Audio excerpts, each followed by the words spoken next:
Baik, sebelum memulai acara pada hari ini, dimohon untuk para peserta untuk mengganti kode namanya sesuai petunjuk yang sudah diberikan di email masing-masing. Dan jangan lupa untuk mengisi presensi yang berada pada kolom chat. Terima kasih.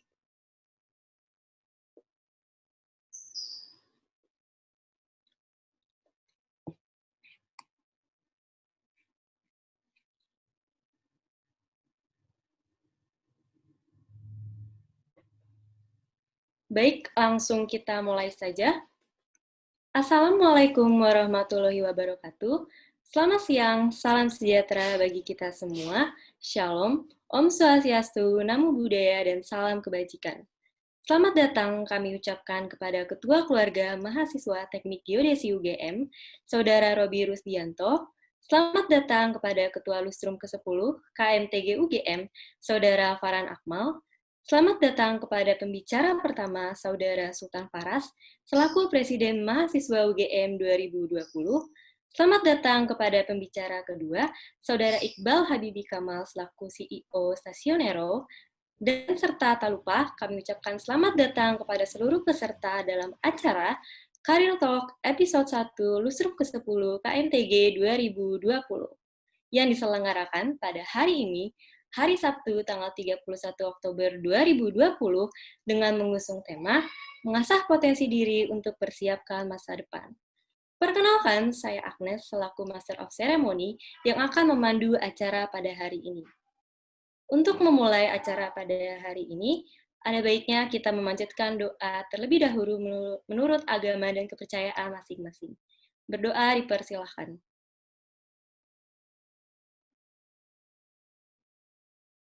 Berdoa dilanjutkan di lain waktu. Baiklah, sebelum memulai acara, izinkan kami untuk membacakan susunan acara pada hari ini. Yang diawali dengan pembukaan, kemudian dilanjutkan dengan pemutaran video Expo Mercator, kemudian kata sambutan dari para tamu undangan, dan langsung menuju ke sesi pemaparan oleh pembicara pertama dan kedua. Selanjutnya akan ada sesi tanya-jawab dan pemaparan ketentuan door prize serta penyerahan sertifikat kepada pembicara pertama dan kedua. Kemudian yang terakhir adalah penutupan dan sesi foto bersama. Selanjutnya langsung saja kami persilahkan kepada panitia untuk menayangkan video pembuka dari Expo Mercator yang merupakan salah satu rangkaian acara dari kegiatan Lustrum ke-10 KMTG. Silahkan panitia.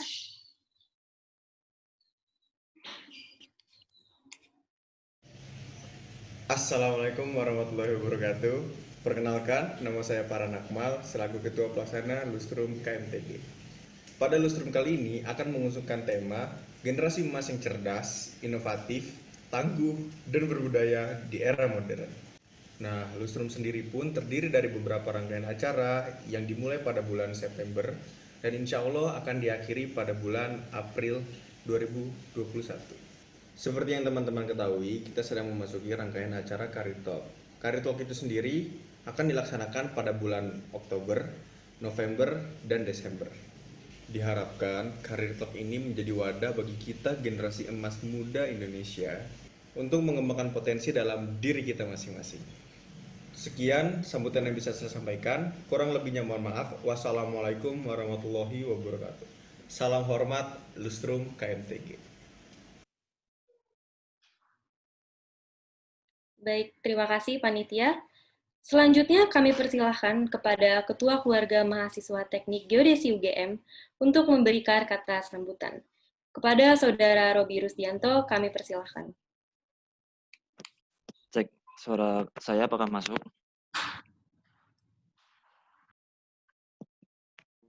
Halo, tes. Cek, suara saya masuk nggak?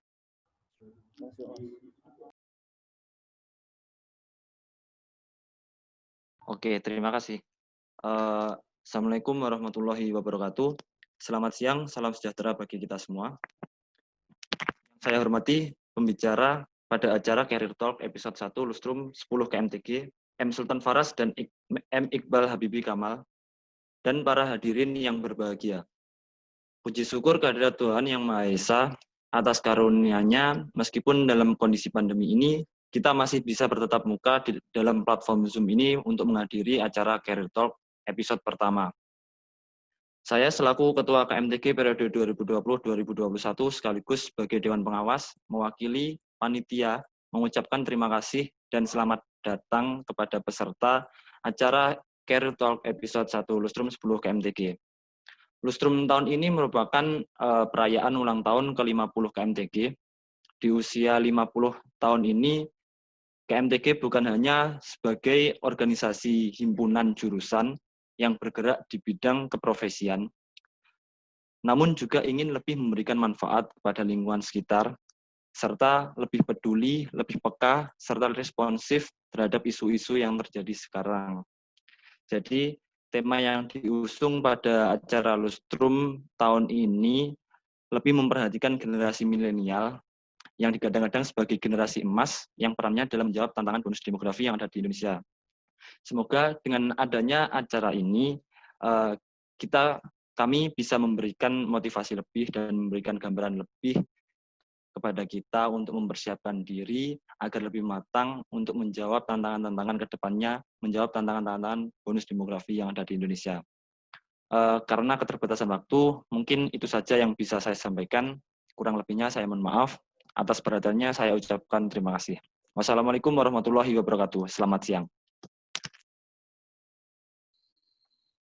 Terima kasih kepada Saudara Robi Rusdianto atas kata sambutannya. Sebelum memasuki sesi yang ditunggu-tunggu, kami akan memaparkan ketentuan door prize. Bagi peserta yang beruntung akan mendapatkan saldo OVO atau GoPay senilai Rp25.000 untuk 2 orang yang mengupload foto yang terkreatif di depan laptop selama sesi acara berlangsung. Dan jangan lupa untuk tag IG dan follow @lustrumkmtg. Baik, tanpa menunggu lebih lama lagi, langsung saja kita masuk kepada sesi yang sudah ditunggu-tunggu, yaitu sesi pemaparan materi oleh pembicara kita. Acara akan diserahkan kepada moderator. Untuk itu, sebelumnya kami akan membacakan CV singkat dari moderator kita pada siang hari ini, yaitu Saudari Mega Sri Nuryati. Saudari Mega Sri Nuryati adalah mahasiswi Teknik Geodesi UGM 2019 yang sekarang aktif menjadi staf media dan propaganda di BEM KMFT UGM dan menjadi staf kofasilitator PPSMB Palapa UGM 2020. Langsung saja kepada Saudari Mega, kami persilahkan. Baik, terima kasih kepada MC. Sebelumnya, tes apakah suara dan video saya terdengar dengan jelas dan juga terlihat dengan jelas? Terdengar, Mega. Oke, sepertinya sudah. Baik, terima kasih, Agnes. Oke, izinkan saya memperkenalkan diri lagi, teman-teman. Saya Mega Sri Nuryati, yang mana menjadi moderator pada acara Career Talk episode ke-1 hari ini. Sebelumnya, selamat datang kepada Mas Sultan dan juga Mas Iqbal, dan juga teman-teman peserta semua. Baik, langsung saja. Seperti yang diketahui, teman-teman, dalam situasi dan kondisi yang seperti ini, bagi seorang pelajar, sudah seharusnya kita tergerak untuk tetap bertahan dan juga berkarya sebaik mungkin sebagai bentuk untuk memaksimalkan potensi yang dimiliki oleh masing-masing individu. Dunia perkuliahan merupakan fase yang sangat istimewa dalam hidup, teman-teman. Pada fase ini, seorang manusia mulai fokus untuk mempersiapkan masa depannya, menempa dirinya, serta meningkatkan kualitas diri sehingga dapat menjadi versi terbaik dari dirinya.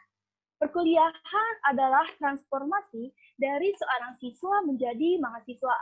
Hal ini bukan sekedar status belaka, teman-teman, tetapi pada hakikatnya adalah suatu tanggung jawab yang besar yang mana harus diemban dan dilaksanakan sebaik mungkin.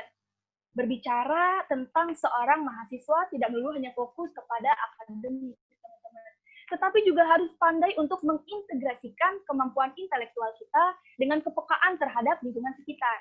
Selain itu, mahasiswa juga harus mampu untuk meningkatkan potensi dirinya dan juga mengasah soft skill sehingga dapat bersaing dalam dunia kerja serta memanfaatkan kekurangan atau kelemahan dirinya sebagai pemicu semangat untuk meraih kesuksesan. Oleh sebab itu, dalam rangka ulang tahun ke-50 keluarga mahasiswa Teknik Geodesi Universitas Gadjah Mada, dengan bangga, kami, Lustrum ke-10 keluarga mahasiswa Teknik Geodesi Universitas Gadjah Mada mempersembahkan Career Talk. Dengan adanya Career Talk, diharapkan teman-teman mampu memaksimalkan fase perkuliahannya sehingga dapat mengembangkan potensi diri dan juga bersaing di dunia kerja nanti, walaupun di tengah-tengah situasi dan kondisi yang sedang dihadapi saat ini. Kegiatan ini merupakan episode pertama dari rangkaian Career Talk dengan tema mengasah potensi diri untuk persiapkan masa depan. Jadi diharapkan setelah mengikuti Career Talk episode 1 ini, para peserta akan mendapatkan wawasan dan juga pengetahuan tentang bagaimana cara menggali dan juga mengembangkan potensi diri dan juga dapat menumbuhkan jiwa kepemimpinan leadership dalam diri masing-masing. Sebelumnya saya ingin mengingatkan bagi peserta yang ingin bertanya secara langsung, silahkan ketik izin bertanya di kolom chat. Sedangkan apabila memiliki kendala ataupun ingin bertanya lebih langsung, silakan bertanya dengan format @_nama pemateri _ isi pertanyaan. Nah, terima kasih. Untuk selanjutnya, langsung saja kita sambut pembicara pertama kita. Di sini terdapat Mas Muhammad Iqbal Habibi Kamal. Izinkan saya membacakan CV-nya. Beliau meraih Bachelor Degree of Civil Engineering pada tahun 2014 dan juga Master Degree of Transport System and Engineering di tahun 2019 dengan IPK 3,9. Untuk pengalaman organisasi, Mas Iqbal merupakan Ketua BEM KMFT UGM tahun 2016 dan juga Ketua Rumah Kepemimpinan Batch 8. Begitu banyak pengalaman kerja dari Mas Iqbal, di antaranya Research and Project Assistant oleh Dr. Engineering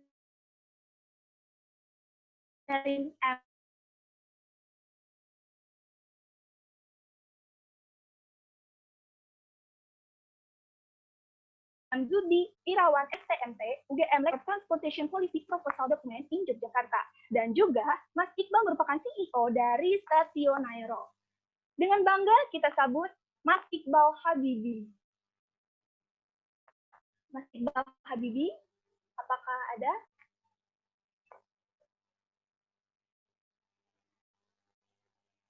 Tes, apakah Mas Iqbal sudah ada?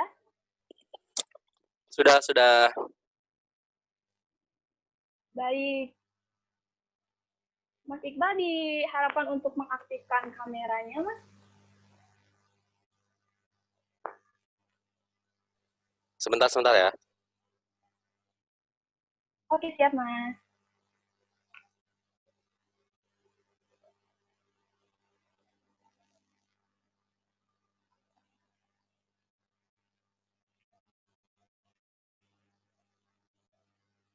Jadi di sini teman-teman Mas Iqbal akan sharing pengalamannya, juga akan memberikan motivasi dan juga inspirasi, dan juga tentunya akan memberikan materi seputar self-upgrading for a better future.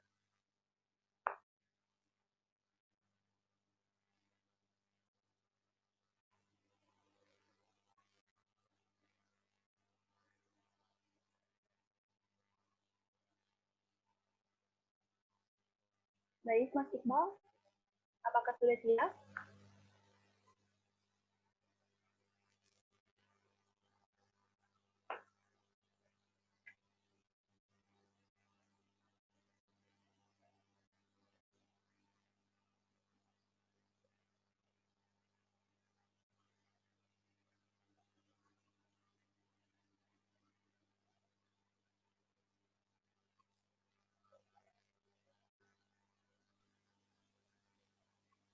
Oke, tes bismillah. Assalamualaikum. Baik. Waalaikumsalam, Mas Iqbal. Halo. Bagaimana kabarnya nih, Mas? Alhamdulillah, sehat jauh ini. Kalian semua sehat juga ya? Baik, Mas. Oke, langsung. Sorry kalau misalnya tadi agak sedikit terkendala teknis. Iya, tidak apa-apa, Mas. Karena kebetulan ini kan sekarang lagi di kantor tempat ini ya, tempat kami sedang mengerjakan proyeknya dosen. Jadi ada beberapa teman juga yang datang. Ini langsung pindah ke kamar supaya lebih fokus. Oke. Baik, terima kasih Mas. Baik, waktu dan tempat saya langsung persilahkan. Oke, siap.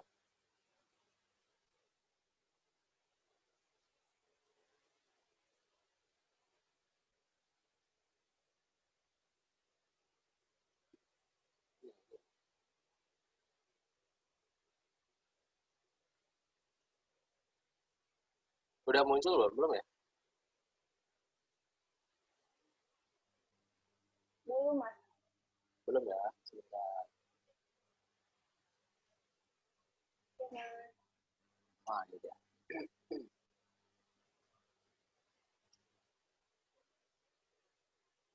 Oke, teman-teman, terlihat ya di sini ya.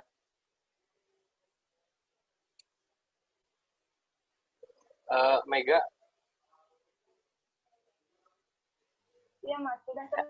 uh, nanti aku minta izin ke kamu ketika pemaparan materiku, ini ya, aktifkan mic ya. Jadi kalau misalnya ketika aku mau tanya jawab, bisa langsung kamu diberikan ke teman-teman peserta langsung. Oke. Boleh ya? Oke, bismillahirrahmanirrahim. Assalamualaikum warahmatullahi wabarakatuh. Selamat siang teman-teman semua. Ya, sebuah kehormatan bagi saya bisa kumpul, bisa bertemu dengan teman-teman walaupun terkendala jarak ya, walaupun terkendala jarak. Cuman saya yakin bahwa kita semua di sini sama-sama punya semangat yang sama untuk belajar gitu. Dari yang sudah difasilitasi oleh teman-teman KMTG, sekali lagi saya juga mengucapkan terima kasih banyak buat teman-teman KMTG yang telah bersedia mengajak saya diskusi. Semoga apa yang nanti saya sampaikan bisa diambil hikmahnya, tolong diambil yang baiknya saja gitu. Kalau misalnya nanti banyak yang buruknya, tolong jangan diambil dan dipelajari. Ketika itu memang buruk, jangan ditiru ya. Pada kesempatan kali ini saya diminta oleh teman-teman dari panitia Career Talk, walaupun sebetulnya secara pribadi ya, ketika diminta sama teman-teman itu merasa apakah saya orang yang pas gitu, karena dari segi karir sebetulnya saya kan belum berkarir karena statusnya masih sama seperti teman-teman. Saya masih belajar, namun dari jenjang yang berbeda gitu. Sekarang sedang fokus belajar di Magister Sistem Teknik Transportasi. Bagi teman-teman teknik geodesi sebetulnya kita tetanggaan karena saya juga alumni dari Teknik Sipil 2014 yang sempat aktif juga di BEM, jadi ketua BEM Teknik tahun 2017 dan sekarang melanjutkan studi di MSTT ya. Kemudian ya ini sedikit menampilkan profil Instagram juga ya cover dari PowerPoint pada siang hari ini. Next ya. Oh ya. Oke. Tadi Mas Sultan sudah ya? Mega.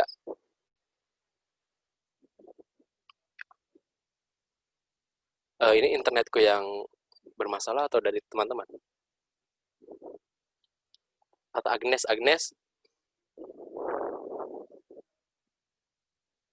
Iya, Mas. Ya.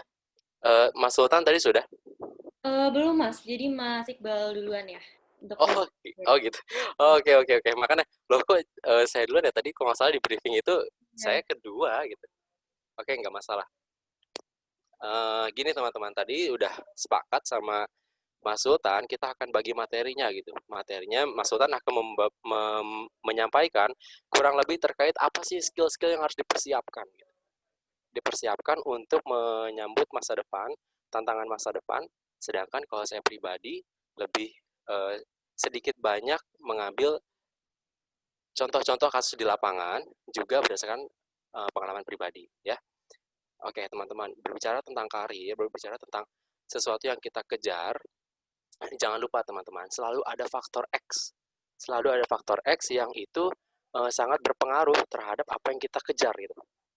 Ya, kita semua umat beragama, saya yakin kita semua punya Tuhan yang kita yakini masing-masing, dan tentu ketika apa yang kita inginkan kita serahkan kepada Tuhan, dan Tuhan akan memberikan jalan yang terbaik gitu.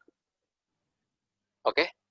Gitu. Nah, berbicara tentang karir, balik lagi dengan apa yang kita kejar itu sejatinya sama aja gitu ketika kita sedang mengejar kampus yang ingin kita kejar gitu ketika dulu SMA menuju jenjang kuliah. Ini sedikit cerita dulu kenapa sih akhirnya saya bisa memilih di UGM, bisa besar di UGM, kemudian bisa lulus di UGM tepat waktu, bahkan melanjutkan studi juga di UGM gitu teman-teman. Nah dari sini saya ingin menyampaikan bahwa bisa jadi, dan memang ya menurut saya setelah memahami tentang takdir, UGM dan Yogyakarta itu adalah takdir gitu. Kenapa sih? Nah gini ceritanya. Jadi ini adalah foto Gamada Teknik 2014. Wah, sangat jauh ya dari sekarang itu saya kurus. Itu dari kampung, anak kampung yang mau kuliah di UGM dan kurang lebih penampilan seperti itu. Mega sempat ikut ini ya, apa PPSMP Ksatria? Iya, Mas. Iya, ikut. Ya, PPSMP Ksatria yang kurang lebih wah, asik banget ya bagi teman-teman angkatan 2020. Mohon maaf karena memang kondisi yang memaksa kita tidak bisa merasakan euforia yang sama seperti tahun ketika kami dulu. Sebentar, sebentar. Saya tutup pintu dulu ya.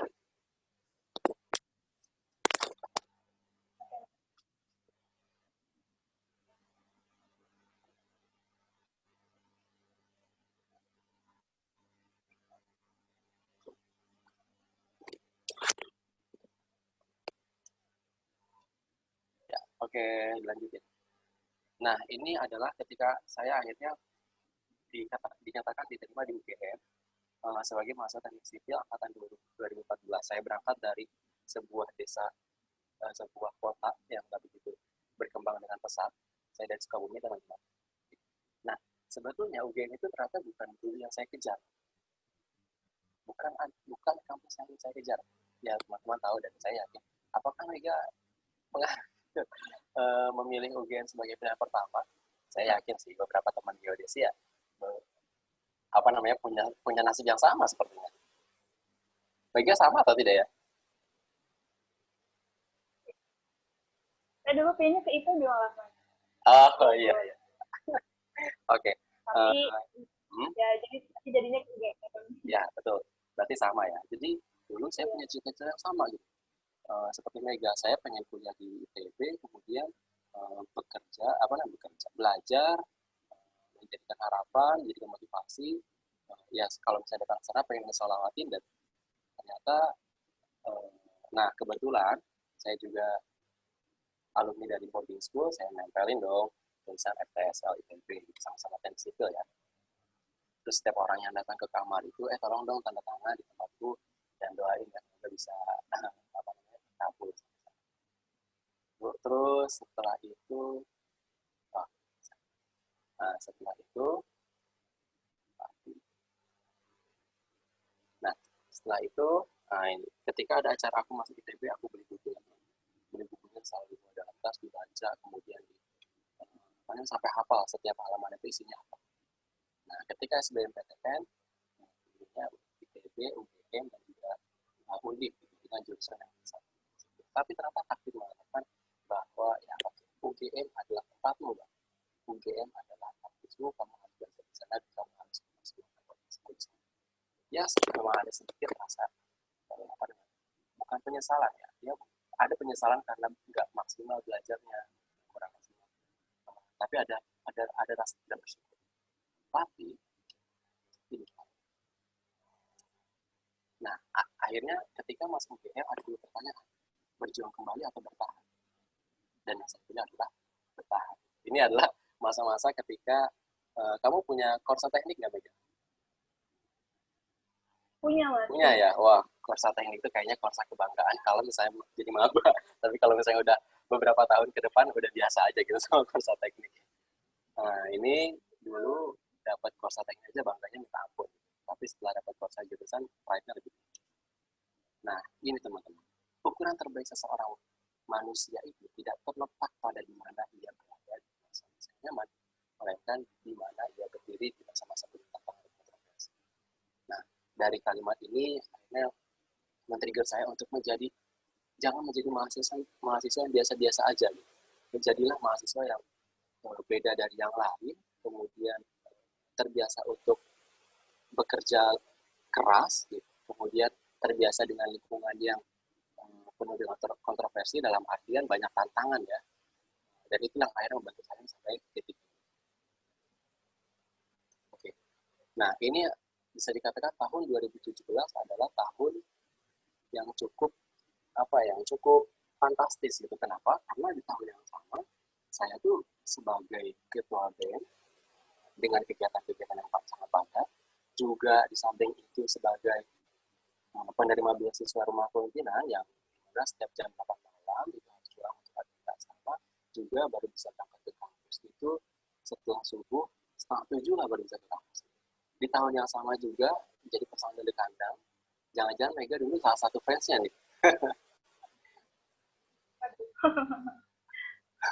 Ya, di kandang yang ya waktu tahun saya dulu ya, alhamdulillahnya hampir setiap minggu ada panggung. Wah, sangat padat lah untuk minggu itu, panggung minggu itu kami paling tidak 1 kali lah latihan ya.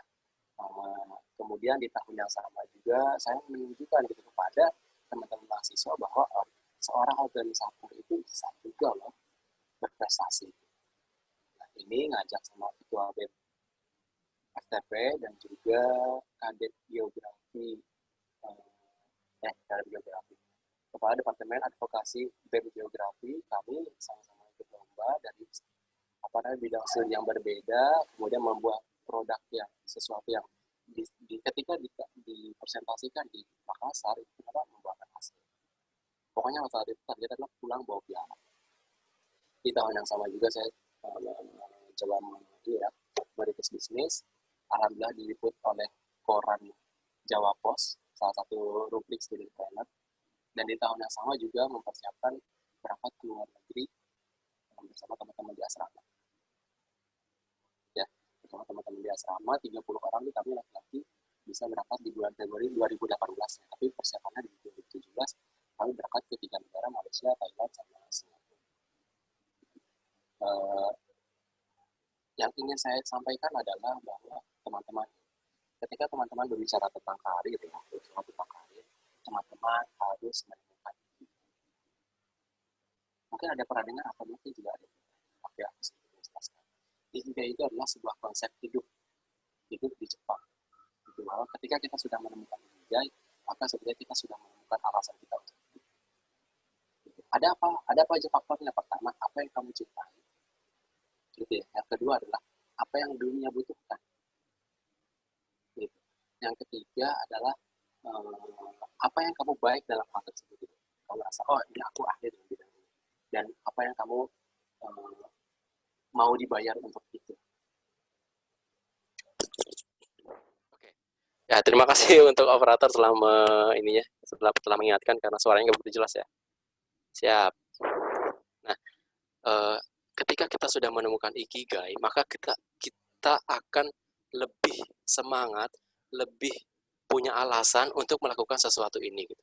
Misalnya gini, sekarang saya melanjutkan studi di Magister Sistem Teknik Transportasi. Emang tujuan utamanya apa sih? Oke, ingin menjadi seorang akademisi sehingga dapat mencerdaskan generasi masa depan. Nah, apakah cuma itu? Ini kita berarti sudah memenuhi what the world needs gitu, apa yang dunia butuhkan kan? Ya tentunya generasi pendidikan itu adalah salah satu aspek yang sangat penting. Terus apa sih yang aku cintai gitu? Ya aku cintai adalah sharing. Aku ternyata orangnya ekstrovert dominan, kemudian ketika kita bercerita kepada orang lain itu sangat membantu merecharge energiku gitu. Terus apa sih yang kamu baik gitu? Ya aku kadang merasa baik dalam skill public speaking gitu. Ya walaupun terserah penilaian orang bagaimana. Cuma di satu sisi aku baik dalam hal itu. Dan aku siap untuk develop gitu. Nah itulah teman-teman ikigai. Gitu. Jadi kalau misalnya teman-teman sering menilai dan merasa oh aku harus melakukan sesuatu dengan passion. Nah passion itu bukan hanya kamu suka gitu loh. Tapi passion itu adalah di mana kita suka dan kita mau berjuang untuk mengejar cita-cita tersebut, mengejar karir tersebut. Ya, oke, next. Nah, ngomong-ngomong tentang ikigai itu, ketika kita sudah menemukan apa sih yang kita ingin kejar di dunia ini, alasan untuk hidup, kita mulailah dengan perencanaan ini, POAC, Plan, Organizing, Action, Controlling.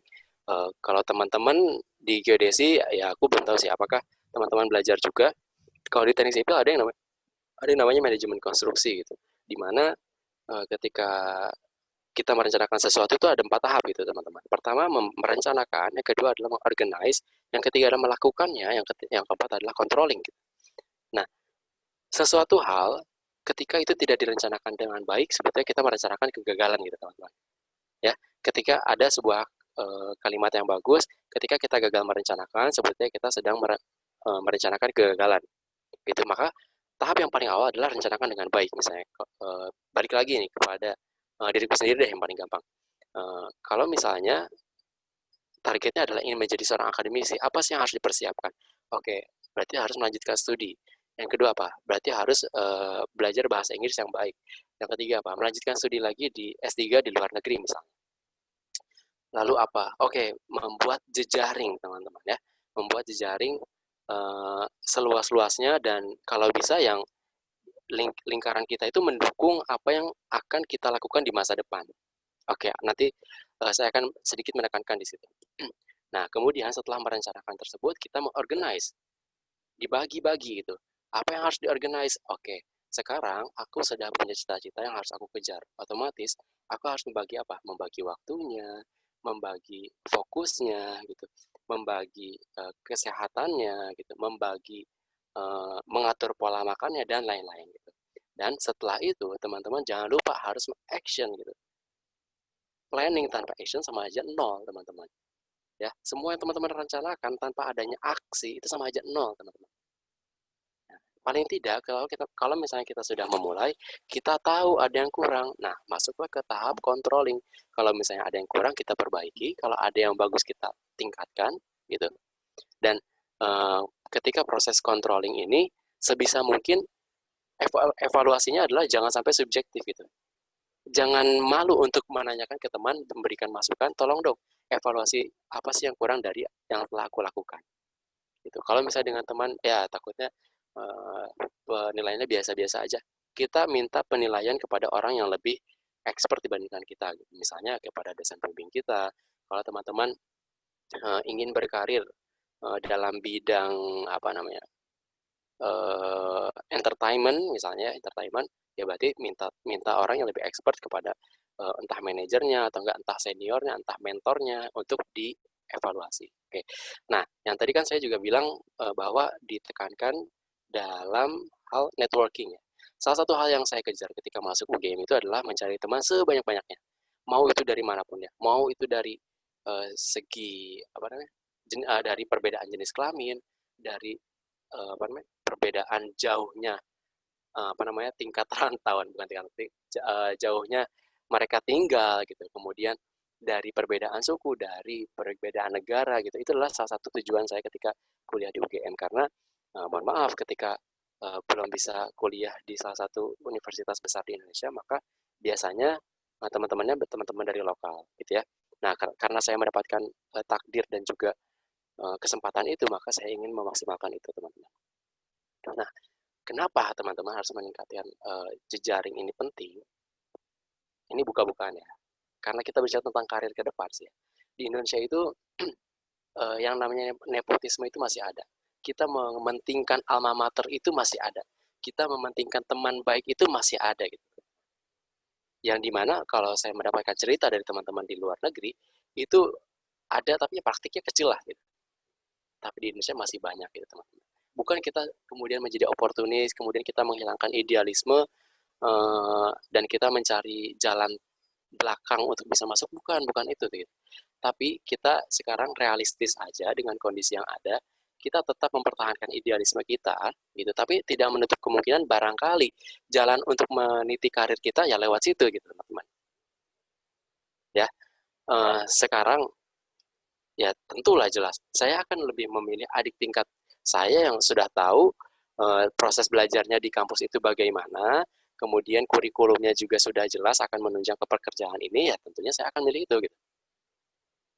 Dibandingkan ketika kita tidak memilih orang yang belum tahu bagaimana karakternya, kemudian bagaimana proses belajarnya, dan itu praktiknya masih banyak di Indonesia. Gitu ya teman-teman. Maka saya menekankan kepada teman-teman semua, ketika sekarang di tahap masih belajar di kampus, perbanyak teman. Ya, orang yang bilang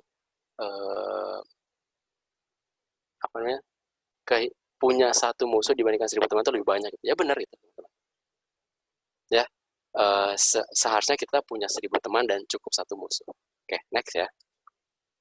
Nah, setelah kita merencanakan, kita buatlah skala prioritas gitu.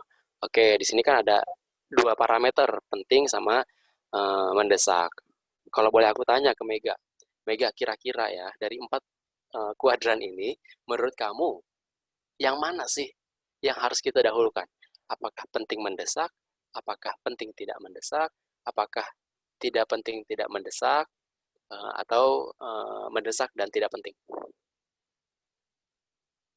Penting dan mendesak juga, Mas. Oke, boleh kasih dong alasannya. Boleh kasih alasannya. Karena nanti ada saatnya di mana kita dihadapkan dengan situasi yang bersamaan gitu Mas kegiatannya. Jika misalnya aktif gitu kan, pasti nanti ada suatu kegiatan atau event yang pastinya banyak apa ya bertepatan gitu, dan disitulah jadi kita harus memahami skala prioritas Mas. Jadi kita harus mengetahui posisi kita lebih penting di bagian mana gitu Mas. Siap. Oke, siap. Makasih Mega jawabannya.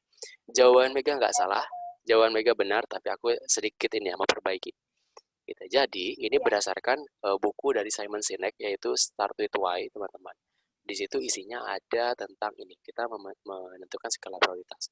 Nah, menurut beliau dan kemudian saya juga sepakat, teman-teman, sebetulnya energi, kemudian potensi yang harus kita munculkan itu dimaksimalkan di kuadran ini, yang penting tapi tidak mendesak. Gitu. Kenapa? Karena yang penting dan mendesak itu dia bersifat accident gitu. Adalah sesuatu hal yang sebetulnya kita nggak menginginkan hal tersebut, tapi itu bisa terjadi dikarenakan ketika kita tidak bisa mengelola sesuatu hal yang penting dan tidak mendesak. Contoh, tugas kuliah itu penting mendesak atau penting tidak mendesak ya Mega? Penting mendesak. Kenapa? Karena penting kan Mas kalau tugas ya kuliah. Betul, penting. Betul. Nah, sebetulnya tugas kuliah itu adalah penting tidak mendesak. Project pekerjaan misalnya nih tempatku ya, pekerjaan kita mengevaluasi jaringan jalan, itu sebetulnya penting tapi tidak mendesak. Kenapa? Karena jadwalnya jelas, kita mengerjakannya, timeline-nya jelas gitu ya, timeline jelas. Kemudian gini, beribadah ya, kalau sini aku lihat Mega muslim ya pakai kerudung. Nah, sholat itu penting tapi sebetulnya tidak mendesak, ya nggak? Tapi ketika kita tidak bisa mengelola hal tersebut, kita nggak bisa mengelola waktu, kapan mengerjakan tugas, kapan ngerjain proyek, dan lain-lain, maka semuanya akan berpindah kuadran menjadi penting mendesak. Nah, kalau misalnya sekarang energi kita fokuskan kepada sesuatu hal yang penting dan tidak mendesak, maka sebetulnya tidak akan lagi kita masuk ke kuadran penting dan mendesak, yang sejatinya ketika kita mengerjakan sesuatu hal tersebut dalam kondisi penting dan mendesak, itu tidak akan maksimal, teman-teman. Nah, gitu ya teman-teman. Setelah tadi tahu kita menemukan ikigai, kemudian merencanakan sampai tahap controlling, dan kemudian kita harus pahami skala prioritas. Ya, skala prioritas kita yang paling dekat dalam pada saat ini adalah sesuatu hal yang penting tapi tidak mendesak, karena kita bikin jadwal-jadwalnya itu secara rinci dan terstruktur. Oke, next.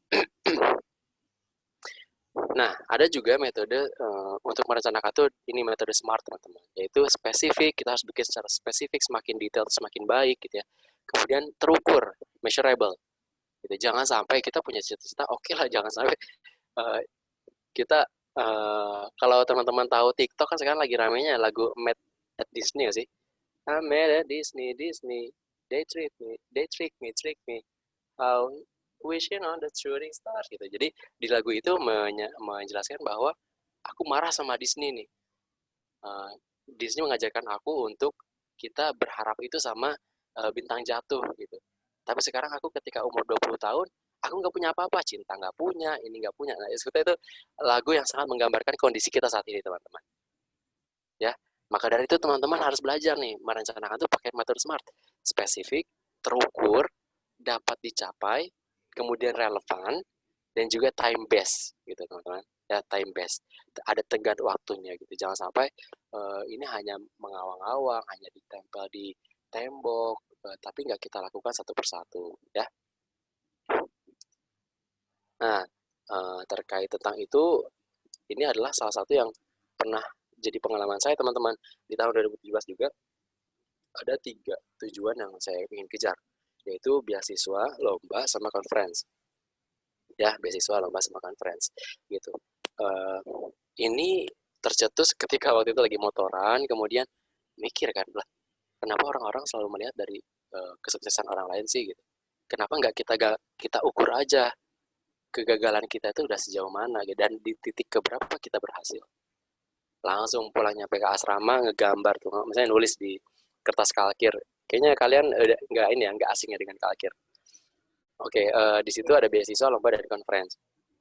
Ternyata teman-teman, nah di tahun itu saya jadi lebih semangat untuk bisa mengejar beasiswa. Yang gak disangka ternyata di percobaan kelima saya mendapatkan beasiswa gitu teman-teman. Waktu itu beasiswa apa ya? Tanoto gagal, apa gagal dan segala macam gagal, sampai akhirnya dapat di PPA. Ya, dan rumah pemimpinan. Beasiswanya ada 2 sebetulnya. Tapi kan 2017 ini udah masuk rumah pemimpinan. Nah, 2017 ini yang saya dapatkan adalah beasiswa PPA. Nah, unik lagi lomba itu sebelumnya nggak pernah nyoba gitu. Di tahun itu saya pengen nyoba lomba, sekaligus kan ngebuktiin ya ke teman-teman mahasiswa kalau organisator juga bisa loh berprestasi. Nah, di sini unik di percobaan ketiga berhasil gitu. Nyoba lagi, gagal lagi ya nggak masalah gitu. Karena kita tahu akhirnya bisa terukur bahwa sebetulnya di percobaan keberapa kita berhasil. Yang lebih unik lagi, conference lebih abstrak lagi teman-teman. Kayak nggak pernah kepikiran sebelumnya gitu. Tapi karena teman-teman di RK itu mendukung untuk kita bisa mengejar sesuatu, dalam artian di sini conference, kita kerja sama-sama dan akhirnya percobaan kedua aja udah berhasil gitu. Kemudian di percobaan 1, 2, 3, 4, 5, 6. Nah, yang ke-6 juga berhasil lagi itu teman-teman. Nah, bisa dibayangkan teman-teman ya, kalau misalnya saat itu beasiswa, ya udahlah, ini percobaan ketiga aja udah gagal, ngapain gue nyoba lagi? Ya udah, nggak bakal dapet. Gitu. Begitu juga nanti teman-teman lagi daftar kerja, percobaan ketiga itu nggak dapet, ya udahlah, nggak masalah, nggak usah nyari lagi, gue mendingan nyari bisnis aja misalnya ya. Ya udah, nggak bakal dapet. Tapi kalau misalnya kita coba terus sampai di titik ya udah, Tuhan menakdirkan kamu sebetulnya takdirnya di sini. Nah, gitu. Ya, sampai punya prinsip, ya udah, ketika sudah memplankan ya lakukan. Nah, kembali lagi, nah ini dari pedoman yang saya pegang ya teman-teman, karena saya Muslim. Di sini ada surat yang menyampaikan, artinya kurang lebih seperti ini. Demi masa sungguh manusia itu berada dalam kerugian, kecuali orang-orang yang beriman dan mengerjakan kebaikan, serta saling menasihati dalam kebenaran dan saling menasihati dalam kesabaran gitu.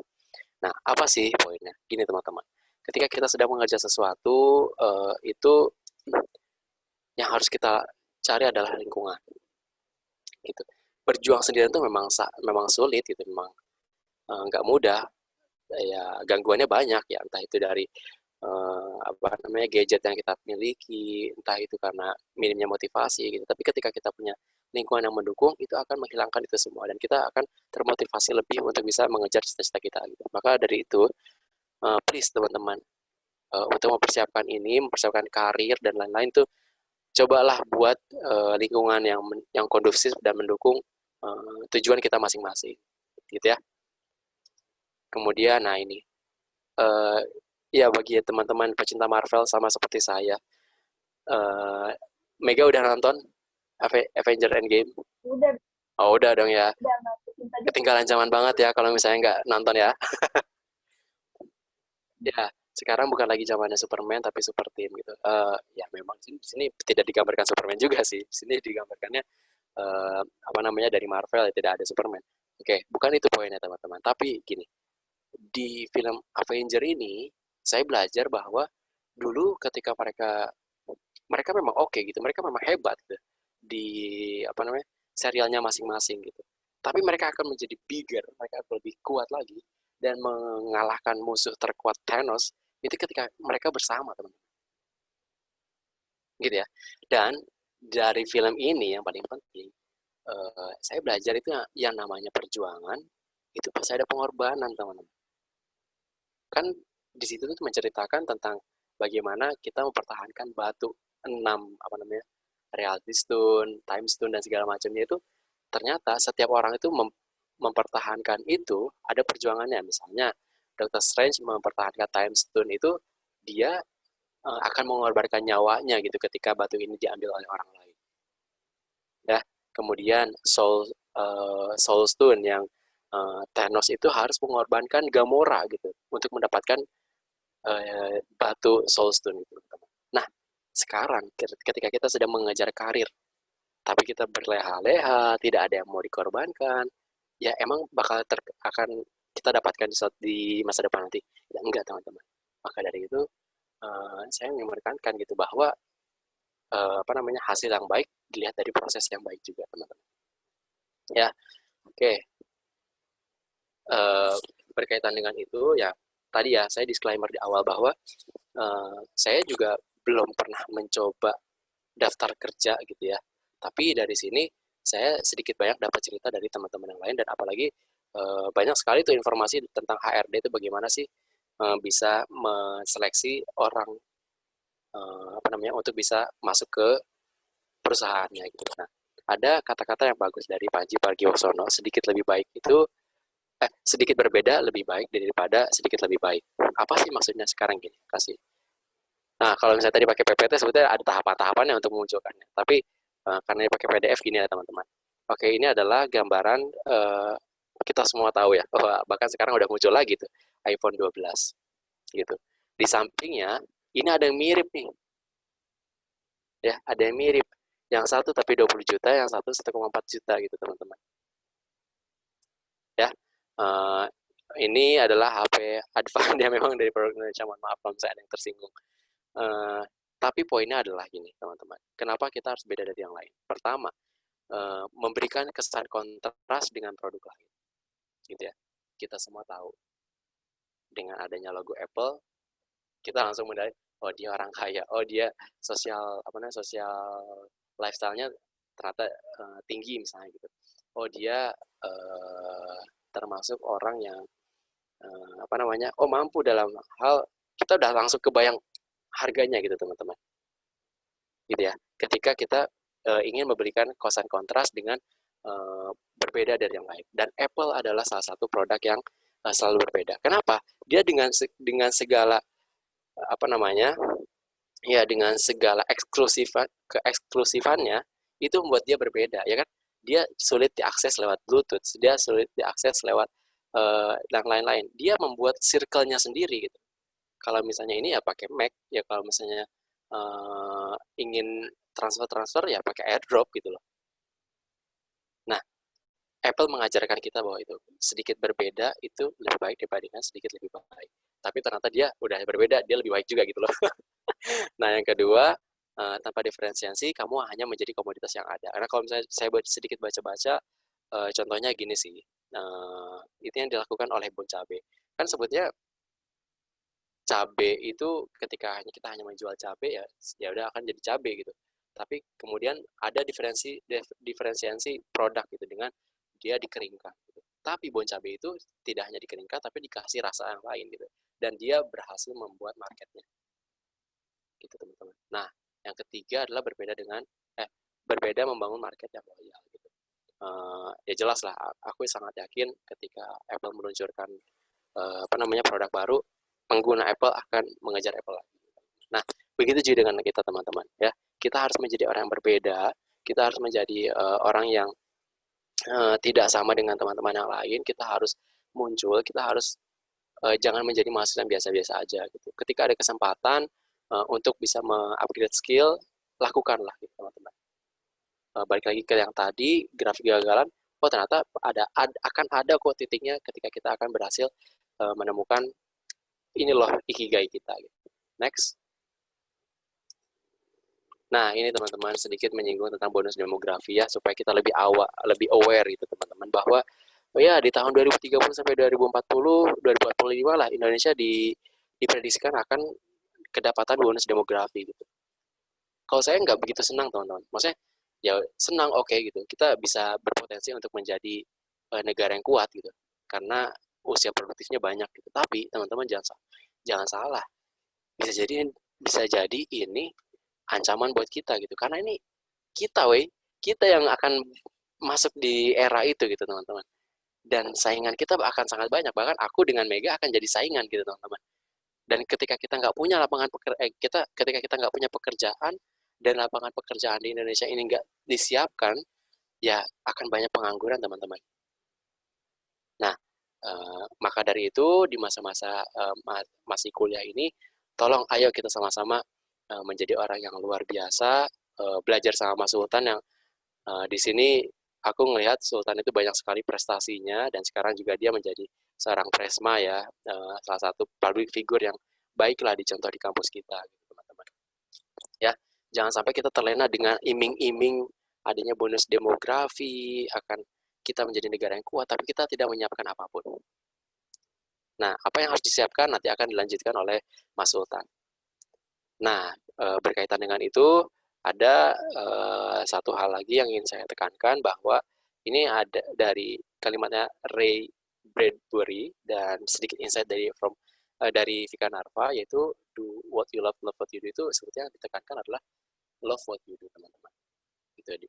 Kenapa? Karena ketika kita mencintai apa yang kita lakukan itu, misalnya nih kita sudah tadi kan gini, kita mencoba pekerjaan ini itu dapatnya ini yang terkadang mungkin itu tidak baik menurut kita, tapi menurut Tuhan ini baik.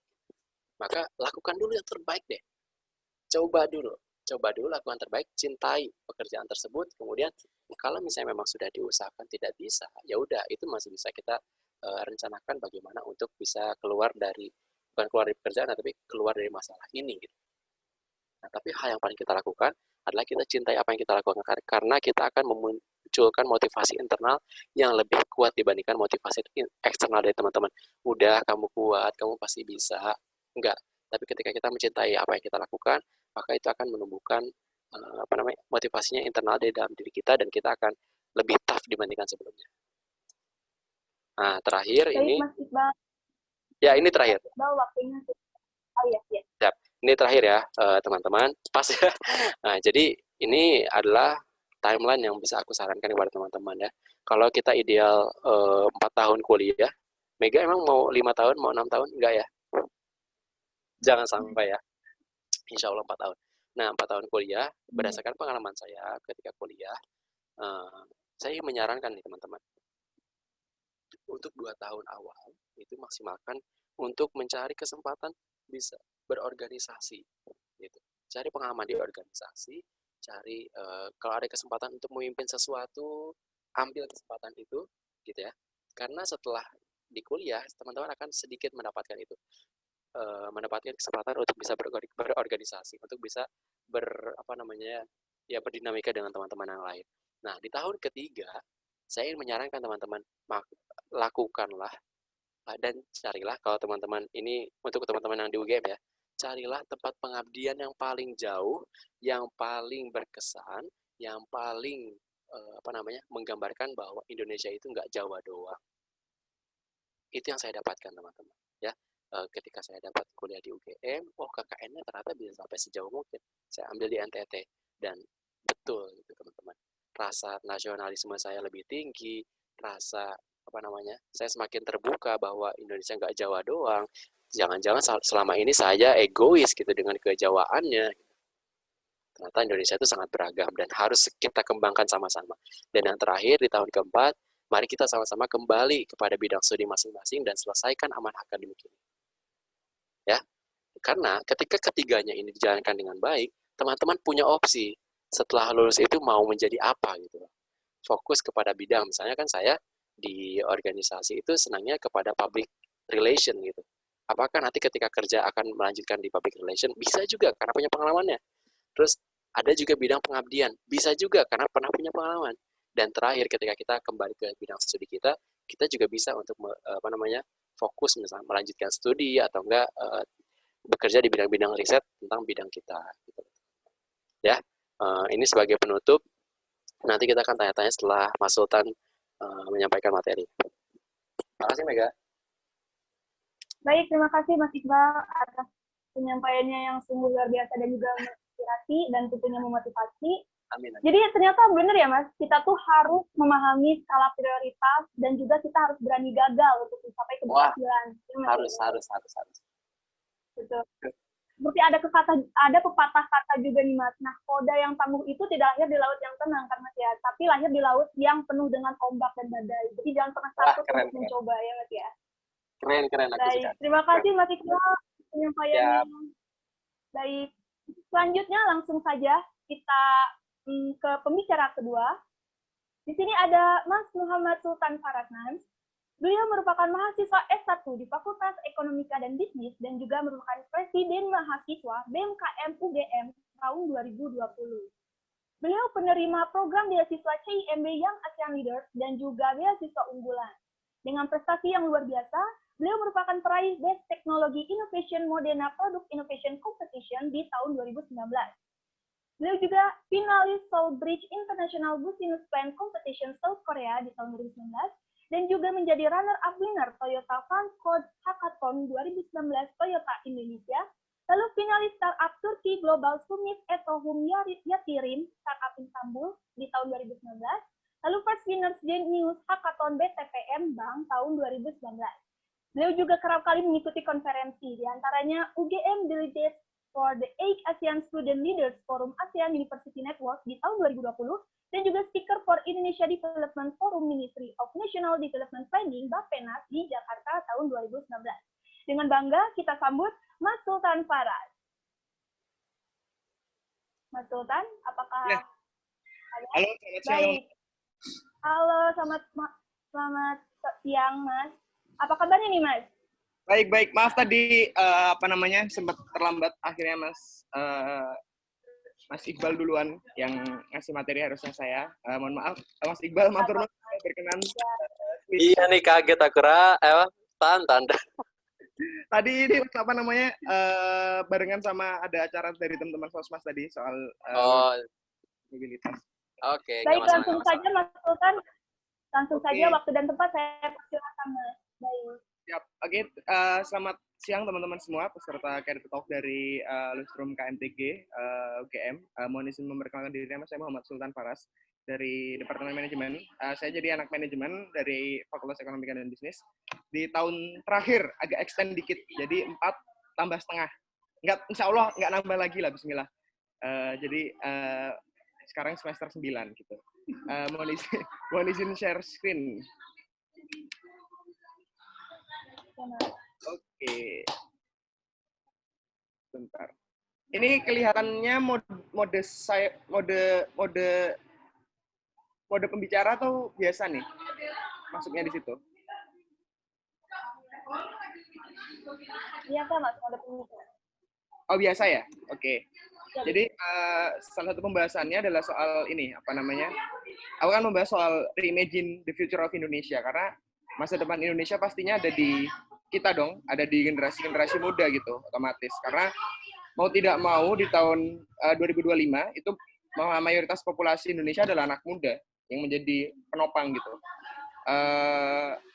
Nah, di sini aku akan membagi beberapa struktur ya, yang diawali dari gimana sih sebenarnya kondisi, terutama lapangan pekerjaan yang ada di Indonesia terutama. Gimana kondisinya, bagaimana dengan pengaruh teknologi, apakah itu akan berpengaruh secara signifikan atau enggak gitu dengan lapangan kerja ataupun iklim karir di Indonesia. Oke, ini data dari laporan dari salah satu perusahaan konsultan multinasional McKinsey. Jadi di Indonesia kan diproyeksikan akan ada 23 juta lapangan pekerjaan yang hilang. 23 juta tuh banyak banget loh, 23 juta itu yang akan hilang. Tapi yang akan yang akan muncul atau akan terbuat itu dibagi menjadi 3 bagian nih teman-teman. Ada yang memang dari tren, yang memang ya ini proyeksinya akan tumbuh. Terus kemudian ada yang sifatnya lebih ada kenaikan kualitas, dan juga ada job baru atau pekerjaan baru nih yang muncul karena adanya inovasi, adanya teknologi, adanya iklim ekonomi yang lebih berkualitas di Indonesia. Jadi sebenarnya secara kuantitas pekerjaan di Indonesia atau secara karir itu nggak akan bermasalah nih kita. Karena meskipun banyak lapangan pekerjaan hilang karena pengaruh teknologi, karena pengaruh automasi, tapi pekerjaan-pekerjaan baru yang muncul atau pekerjaan-pekerjaan yang lebih advance itu juga akan lebih bertambah gitu. Nah, kalau kita lihat sebenarnya probabilitasnya itu akan ada 70% dari yang sifatnya rutin, pekerjaan rutin, kayak mungkin di lini produksi, terus kemudian pencatatan keuangan, di kasir, di apa namanya, di tempat-tempat lain yang sifatnya sifatnya repeat gitu, repeatable, yang sifatnya berulang-ulang, sifatnya konstan, itu akan kemungkinan akan hilang gitu 70%-nya. Karena kalau di Indonesia masih mending ya, kalau di Indonesia itu masih mending, akan ada sekitar turun sekitar 16% gitu, atau sekitar 23 juta. Tapi kalau di negara-negara itu lebih lebih ngeri lagi gitu, kehilangan jumlah lapangan pekerjaannya, terutama di negara-negara maju seperti Jerman, Jepang, US, China gitu. Kalau di Indonesia masih persentase untuk melakukan full automasi itu masih terbilang kecil gitu. Tapi kalau di negara-negara maju, itu kemungkinan full automasi itu sangat besar, sehingga tenaga-tenaga yang dulunya itu memang bekerja di lini-lini produksi, lini-lini jasa, lini-lini yang lainnya, itu akan otomatis terganti. Nah, dari sini kita bisa tahu bahwa sebenarnya kita bukan kalah dengan teknologi, tapi kita harus bisa menguasai teknologi. Karena negara-negara maju ini secara tingkat pengangguran itu sangat rendah, di bawah 5%. Jerman di bawah 5%, US sekarang mungkin lagi tinggi ya karena ekonominya lagi hancur. Di Jepang pun penganggurannya di bawah 5%. Mereka selalu oh ya? Mungkin Mas, boleh tolong ini modenya di slideshow, Mas? Oh, di slideshow, oke. Terima kasih, Mas. Ya, sebentar.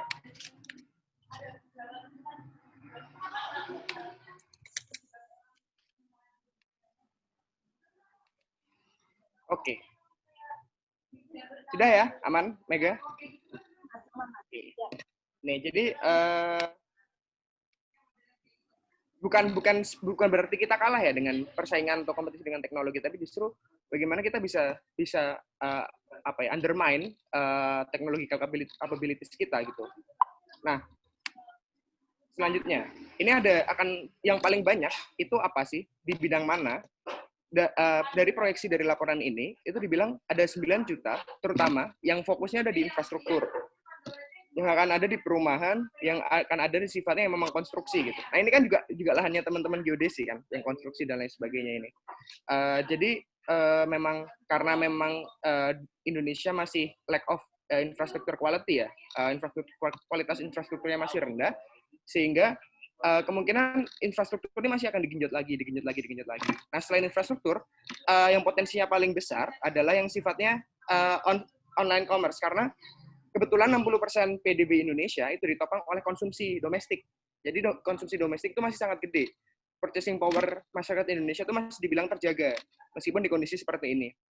Jadi ada dua industri yang kemungkinan akan sangat besar. Pertama di infrastruktur, yang kedua adalah di sektor perdagangan. Karena memang perdagangan Indonesia itu nggak perlu ekspor terlalu besar. Itu pasar dalam negerinya itu bisa menyerap produksi dalam negeri secara optimal gitu.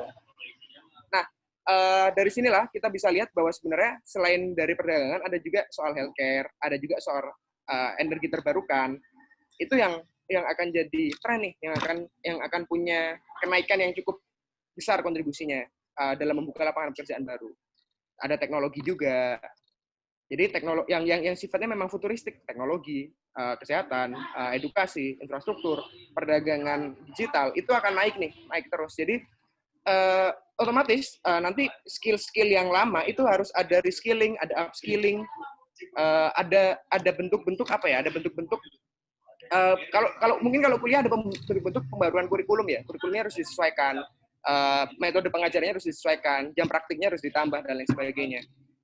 Nah, dari sini yang paling besar kontribusinya adalah dari akomodasi dan juga jasa. Terus kemudian ada dari edukasi, ada dari keuangan, dan juga ada dari kesehatan. Sedangkan yang turun kontribusinya adalah dari agrikultur dan juga dari manufaktur. Kontribusi terhadap lapangan kerja ya. Ada agrikultur dan juga manufaktur. Nah, sehingga diestimasikan akan ada 6-29 juta orang atau 20% nih dari total lapangan kerja, total angkatan kerja di Indonesia itu yang harus berpindah nih. Selama dulunya ada di pabrik, terus otomatis sekarang harus cari bidang yang lain karena memang yang ada di pabrik ini okupasi ataupun serapannya itu turun karena digantikan dengan otomasi. Pun dengan agrikultur sekarang kan otomatis sekarang banyak mesin-mesin besar, mesin pemanen, mesin penanam dan lain sebagainya. Itu harus berpindah ke industri yang lebih advance, industri yang mensyaratkan skill yang lebih tinggi gitu, yang sifatnya jasa, sifatnya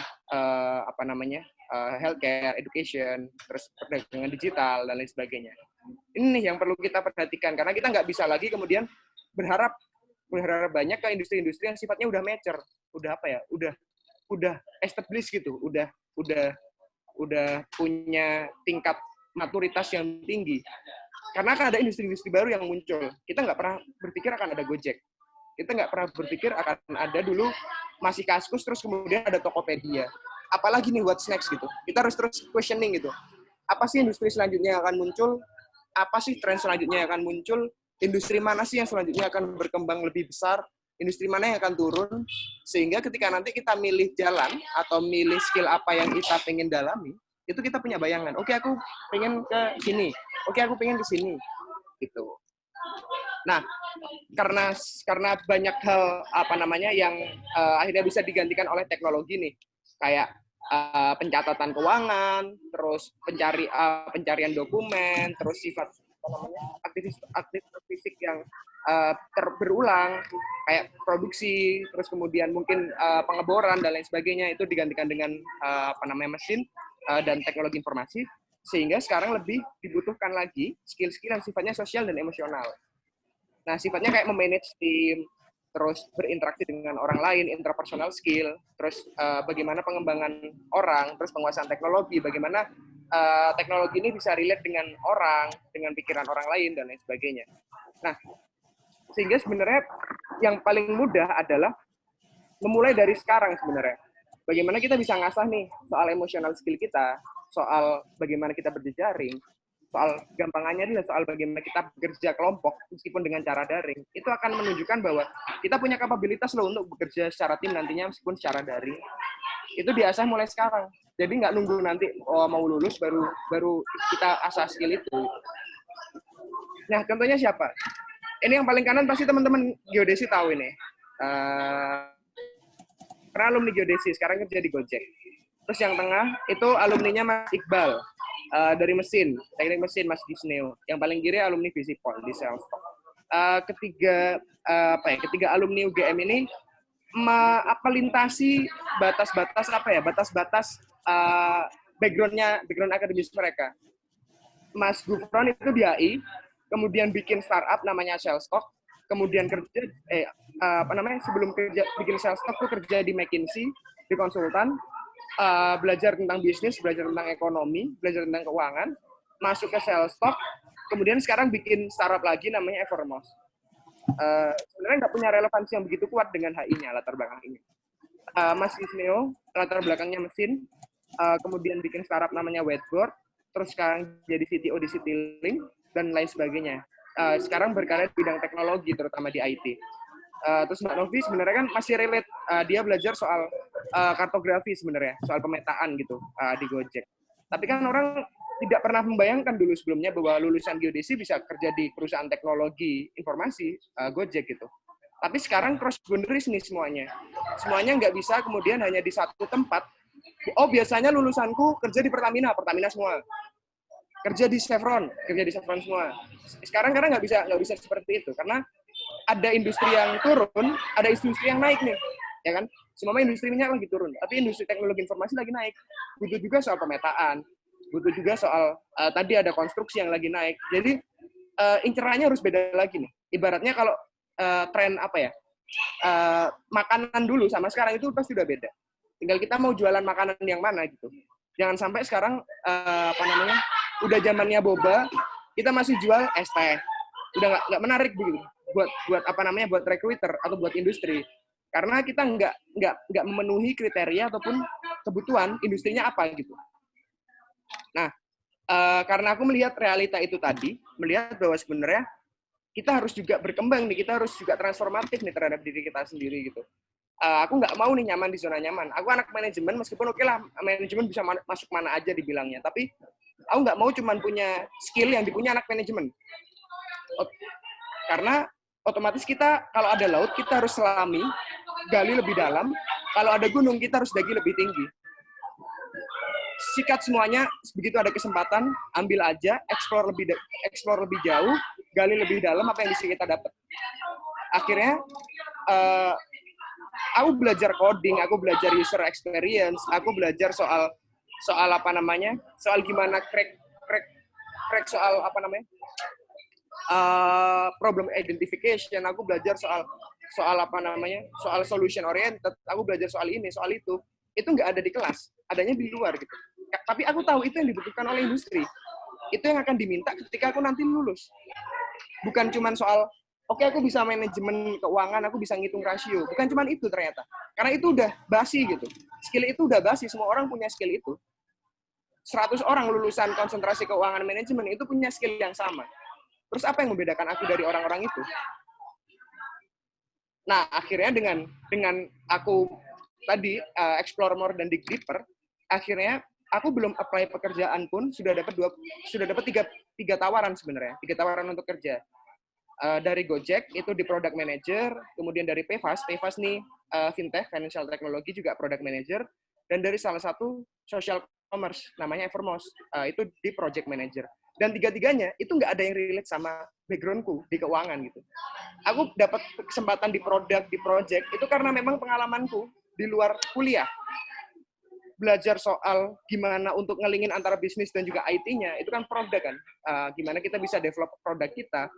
Untuk project itu aku lebih belajar untuk mengelola orang, untuk mengimplementasikan ide. Itu aku belajar di organisasi. Untuk mengaktualisasikan ide, aku belajar di konferensi. Gimana aku bisa mengelola banyak orang, gimana aku bisa, oke, aku punya ide, ini bisa diimplementasikan nggak gitu. Nah, ini juga dapat pengalaman juga di berbagai konferensi dan lain sebagainya, di berbagai workshop, salah satunya di Young Leaders for Indonesia. Itu belajar satu hal penting adalah be a problem solver. Yang kedua, be an outlier. Dan yang ketiga, be a good team worker. Kita bedah satu-satu. Ada 6 soal problem solving mindset nih, yang dibutuhkan banget oleh kita anak muda. Yang pertama, being ever curious. Bertanya terus, kayak anak kecil loh. Ini kenapa ya kupu-kupu warnanya gini? Ini kenapa kayak gini? Ini kenapa kayak gini?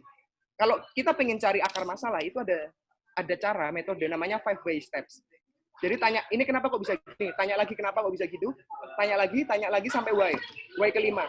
Itu baru kita ketemu namanya root cause problem. Contohnya gini, kenapa kok bisa macet di perempatan Jakal MM, Magister Manajemen di UGM?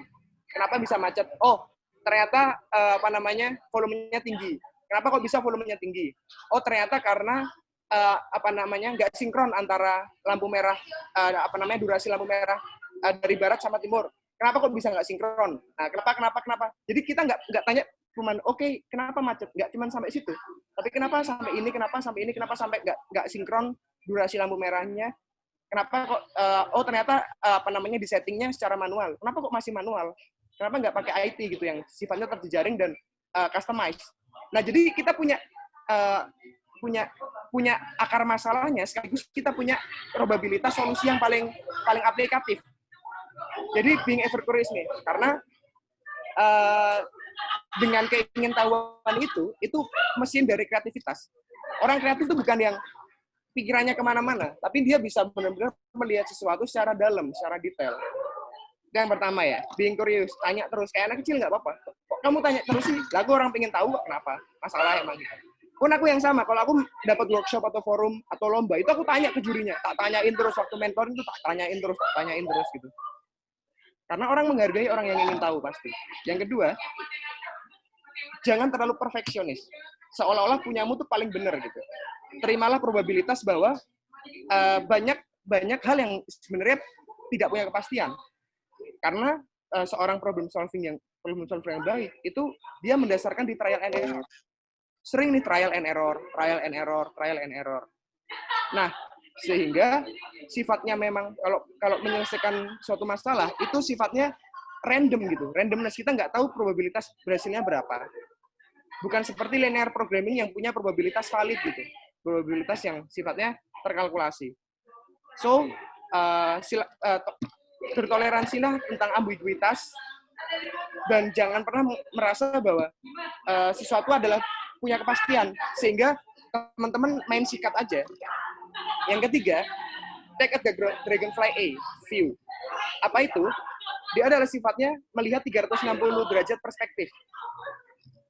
Kalau ibaratnya ibaratnya lensa kamera itu aperturnya digedein biar lebih kelihatan. Oke, landscape-nya seperti ini. Contohnya apa? Kalau dragonfly view ini, contohnya adalah ketika penanganan HIV di India itu direktur dari Melinda Gates Foundation, Bill and Melinda Gates Foundation, itu melihat bahwa sebenarnya permasalahan HIV itu bukan cuma soal masalah kesehatan di 1990. Itu ada 600.000 orang yang terjangkit. Tapi masalah HIV itu juga karena masalah sosial juga, masalah ekonomi juga, masalah budaya juga. Karena masalah HIV ini itu terkait dengan adanya lokalisasi, adanya prostitusi, adanya ketimpangan ekonomi, adanya kesulitan akses untuk pekerjaan. Jadi melihat suatu masalah itu nggak cuma dari satu sisi, tapi banyak sisi. Dari konteks-konteks yang lain gitu. Sehingga kita tidak akan pernah menyederhanakan sebuah masalah. Kita nggak akan ngasih solusi itu yang sepele gitu. Ibaratnya sepele doang gitu. Nah itu, lihatlah konteksnya lebih luas lagi. Terus yang kedua adalah pursue current behavior. Terus bikin eksperimen karena sesuatu yang kita hadapi itu bukan sesuatu yang sifatnya bisa diprediksi ataupun sesuatu yang sifatnya udah selesai. Tapi yang ada sekarang ya sekarang. Contohnya apa? Contohnya kalau teman-teman pakai Gojek. Gojek itu ambil data, jadi posisi ikonnya Gojek kayak GoFood, GoFood terus GoRide, Go Massage itu ditentukan dari A/B testing namanya. Mana sih yang paling punya minat orang-orang Indonesia? Ini kalau ditaruh sini gimana? Ini taruh sini gimana? Jadi testing terus. Ide itu harus dites terus. Jangan cuman kayaknya kayaknya dulu sepertinya kok orang-orang kayaknya dulu tuh pengalamanku itu enggak berlaku lagi untuk sekarang karena sifatnya dinamis cepat sehingga kita harus tahu apa yang terjadi sekarang ya diuji sekarang gitu. Idenya harus diuji sekarang. Dan yang kelima adalah soal collective intelligence. Anggap aja kita nggak punya orang paling pintar di tim kita. Makanya kita bikin FGD, makanya kita bikin brainstorming, kita bisa benchmarking, kita bisa crowdsourcing, ngandelin orang lain, kita bisa benchmark. Karena itu sifatnya collective intelligence. Makin banyak informasi yang kita dapat, makin luas circle informasinya, itu probabilitas untuk bikin solusi yang paling efektif itu lebih tinggi. Jadi jadilah super team tadi, kalau kata Mas Iqbal. Jadilah super team, jangan jadi Superman. Karena sifatnya memang kita butuh collective intelligence nih. Nggak bisa mengandalkan satu orang paling pintar di ruangan ini gitu. Yang keempat, yang keenam, show and tell to drive an action. Orang-orang biasa-biasa aja, atau kalau di sini bilang orang Rocky atau Kroco, itu mereka kan memperlihatkan analytical proses dan matematikanya untuk membuat mereka terlihat pintar. Oh ini hitungan saya kayak gini Pak, hitungan saya kayak gini Pak. Tapi orang yang punya mindset problem solver, dia akan menunjukkan masalah secara logis, secara emosional, dan ada call to action-nya. Contohnya gini, di sebuah ada sebuah organisasi lingkungan, dia menghadap sebuah foundation gitu, organisasi yang akan memberikan bantuan. Mereka nggak ngasih hitungan, mereka nggak ngasih proposal. Mereka bawa air yang tercemar sama air yang sudah diolah. Air mana yang ini daerah yang ditanami oleh bakau, mana yang kena abrasi, mereka bawa terus diperlihatkan di situ. Mereka nggak presentasi, mereka cuma bilang ini bedanya air yang ketika ditanami bakau, ini yang tidak ditanami bakau, ini yang sudah tercemar, ini yang kena abrasi. Jadi intinya adalah dengan menanam bakau otomatis kualitas air naik, otomatis ikan akan hidup di sana, otomatis nelayan akan hidup karena ekonominya jalan. Mereka nggak kasih kalkulasi, bla bla bla bla bla. Mereka nggak kasih proposal PPT yang bikin konseptual teori dan lain sebagainya. Mereka tahu masalahnya apa, mereka bisa menjelaskan dan langsung call to action. Udah, oke, berarti organisasi ini bisa mendanai penanaman bakau berapa. Karena dengan penanaman bakau ini otomatis kualitas lingkungan naik, otomatis ikan hidup, otomatis biota hidup, otomatis nelayan akan naik pendapatannya. Nah, gitu udah selesai. Itulah yang akan dicari perusahaan, bukan orang yang cuma bisa ngitung. Ya itu ngitung tuh pakai komputer juga bisa gitu. Jadi be different gitu. Okay. Next, outlier. Intinya outlier adalah outlier adalah ketika orang yang dikasih opportunity atau kesempatan, dia akan benar-benar pakai itu. Benar-benar punya strength dan punya persistensi untuk memanfaatkan itu. Kayak punya Mas Iqbal tadi. Begitu dikasih kesempatan, nggak apa-apa, tak coba sampai dapat. Karena sebenarnya kalau secara riset, sebenarnya kesuksesan itu cuma 10 jam kok, 10.000 jam. Tapi 10.000 jam ini lama juga loh. Kita hidup sehari cuma 24 jam. 10.000 jam itu, kalau kita ambil aja 3 jam per hari untuk menguasai sebuah skill, kita butuh 10 tahun loh. Baru kita dapat 10.000 jam. Soalnya aku belajar soal coding. Aku dalam satu hari bisa ngoding 3 jam, itu 10 tahun baru aku jago. Tapi kalau kita doing something yang kita senang, yang kita enjoy untuk itu, kita dalami setiap hari sekian jam, kita kalkulasikan, kita akan jadi expert di sana. Contohnya apa? Contohnya kalau ketika waktu dulu, jadi kenapa seorang Steve Jobs itu benar-benar jago, nemuin iOS dan lain sebagainya. Karena dia punya kesempatan waktu itu. Jadi dia kuliah di New York University. Terus di waktu itu komputer tuh masih sangat jarang. Komputer tuh masih gede banget. Tapi ketika ada komputer itu, dia datang pagi-pagi cuma buat nyobain komputer itu, buat belajar ngoding. Dia pulang kuliah, langsung ke perpustakaan belajar ngoding lagi. Sehingga dia punya akumulasi jam lebih untuk ngoding dibandingkan teman-temannya yang lain. Sehingga dia bisa jadi foundernya Apple waktu itu. Nah, jadi itu orang-orang yang punya persistensi untuk manfaatin kesempatan secara konsisten nih, secara penuh. Karena ini kalau secara grafik yang hijau itu orang-orang yang keren. Pesepak bola handal dan lain sebagainya. Itu pasti latihan sehari berjam-jam, bisa puluhan jam gitu. Sedangkan orang-orang yang biasa aja, ya otomatis kurvanya lebih landai. Otomatis dia cuman moderate, cuman ya udah. Oke, dia pesepak bola tapi pesepak bola yang ecek-ecek gitu. Mainnya kayak di Liga Indonesia mungkin. Nah, ada teori namanya Matthew Effect. Jadi orang yang sukses punya cumulative advantage, keunggulan yang sifatnya akumulatif, itu akan membantu dia untuk dapat sukses dan juga manfaatin namanya hidden advantage sama extraordinary opportunity. Jadi orang-orang yang konsisten terus manfaatin semua dia pintar masak, udah latihan masak terus. Semua teman-teman jago pemetaan, udah belajar pemetaan sampai dalam, belajar coding untuk biar bisa pemetaan secara digital, udah belajar terus, dalamin. Nah, teman-teman pasti nanti akan punya cumulative advantage yang nggak dipunya orang lain. Dan jangan lupa ada namanya learning curve. Kadang-kadang capek, kadang-kadang ada seneng, kadang-kadang capek, kadang seneng, kadang capek, kadang seneng. Tapi learning curve-nya dipastikan akan naik terus. Ketika teman-teman merasa capek, ya udah istirahat, nanti naik lagi, dikit lagi. Capek istirahat naik lagi, Nah, kayak orang naik inilah belajar sepeda lah. Pasti kan aduh jatuh. Awal-awal jatuh, ini luka. Udah belajar dikit nanti lama-lama jago. Bisa naik sepeda roda 1 gitu kan. Nah, yang terakhir be a team worker. Karena kalau kata Brett Taylor, ada juga sekarang yang lagi ngetren tuh namanya sapiens leadership.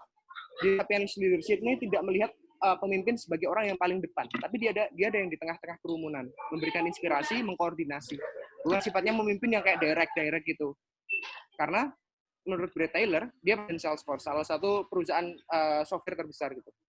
All great change has been done by great teams, great communities, and great networks.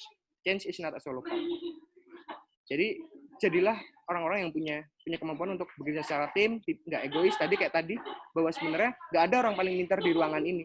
Karena kita harus punya playing field yang sama gitu. Kita berbagi informasi, kita ngasih analisis kita bisa membreakdown masalah kita. Nah, inilah yang akan, kalau kita bisa mengakuisisi skill-skill ini, industri Indonesia akan maju, ekonomi Indonesia akan maju, secara makro kesejahteraan akan meningkat selama anak-anak mudanya punya skill, punya kemampuan, punya kapabilitas, skill-skill tadi untuk menyelesaikan masalah-masalah yang ada di Indonesia. Ada masalah sampah, ada masalah lingkungan, ada masalah ketimpangan, ada masalah akses UMKM, ada masalah ini, masalah itu. Ini beberapa skill tadi yang bisa menyelesaikan masalah-masalah itu sekaligus mengembangkan industri kita agar lebih punya daya saing gitu secara global. Itu mungkin yang bisa tak bagi, mungkin kita lebih lanjut ngobrol ini ya, interaktif.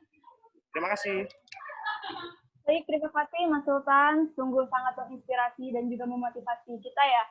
Jadi ternyata benar apa yang dikatakan Mas Sultan, ternyata ini sekarang ini kita tuh harus memaksimalkan masa perkuliahan. Dengan banyaknya networking, semakin banyak wawasan, bahkan juga semakin banyak pandangan dan juga perspektif kita terhadap suatu hal. Bagi mahasiswa kita harus melek dan juga peka terhadap lingkungan sekitar untuk menghadapi dunia kerja agar nantinya siap berkarir.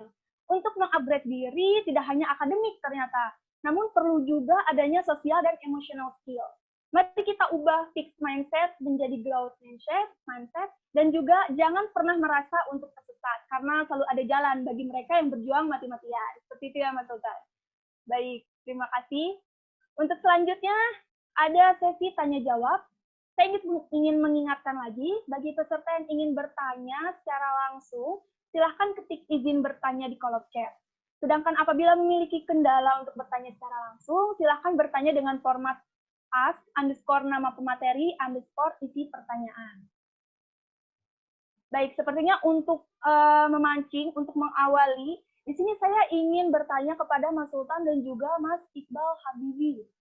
Di sini tadi ada quotes dari Mas Iqbal, kalau tidak salah, tadi yang namanya berjuang pasti ada pengorbanan. Nah, ini tuh sangat relate banget kan Mas dengan kehidupan mahasiswa. Di sisi lain kita tuh ingin mengembangkan potensi diri dengan menjadi aktivis mahasiswa, yang mana soft skill nantinya tuh sangat terasah di sini tuh. Namun pasti mungkin akan berdampak juga nanti pada kegiatan akademik atau bahkan waktu atau hari istirahat kita sebagai mahasiswa. Nah, dan problematika seperti ini tuh belum seberapa dibanding nanti di dunia kerja, di dunia karir. Nah, saya ingin meminta Mas Sultan ataupun Mas Iqbal untuk memberikan kiat-kiat ataupun tips bagaimana sih cara kita untuk berani mengambil resiko dan juga bertahan dalam menerima pengorbanan untuk maksimal dalam meraih kesuksesan agar nantinya tuh siap bersaing gitu di dunia kerja.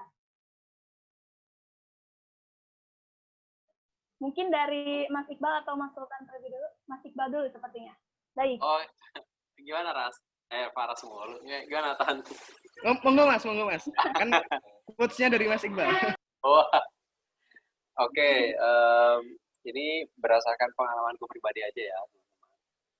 Kadang kalau misalkan orang lain susah gitu. Kalau misalkan kita menceritakan pengalaman pribadi kan, ya ada buktinya lah. Gitu ya. Ada buktinya kita bisa pertanggungjawabkan.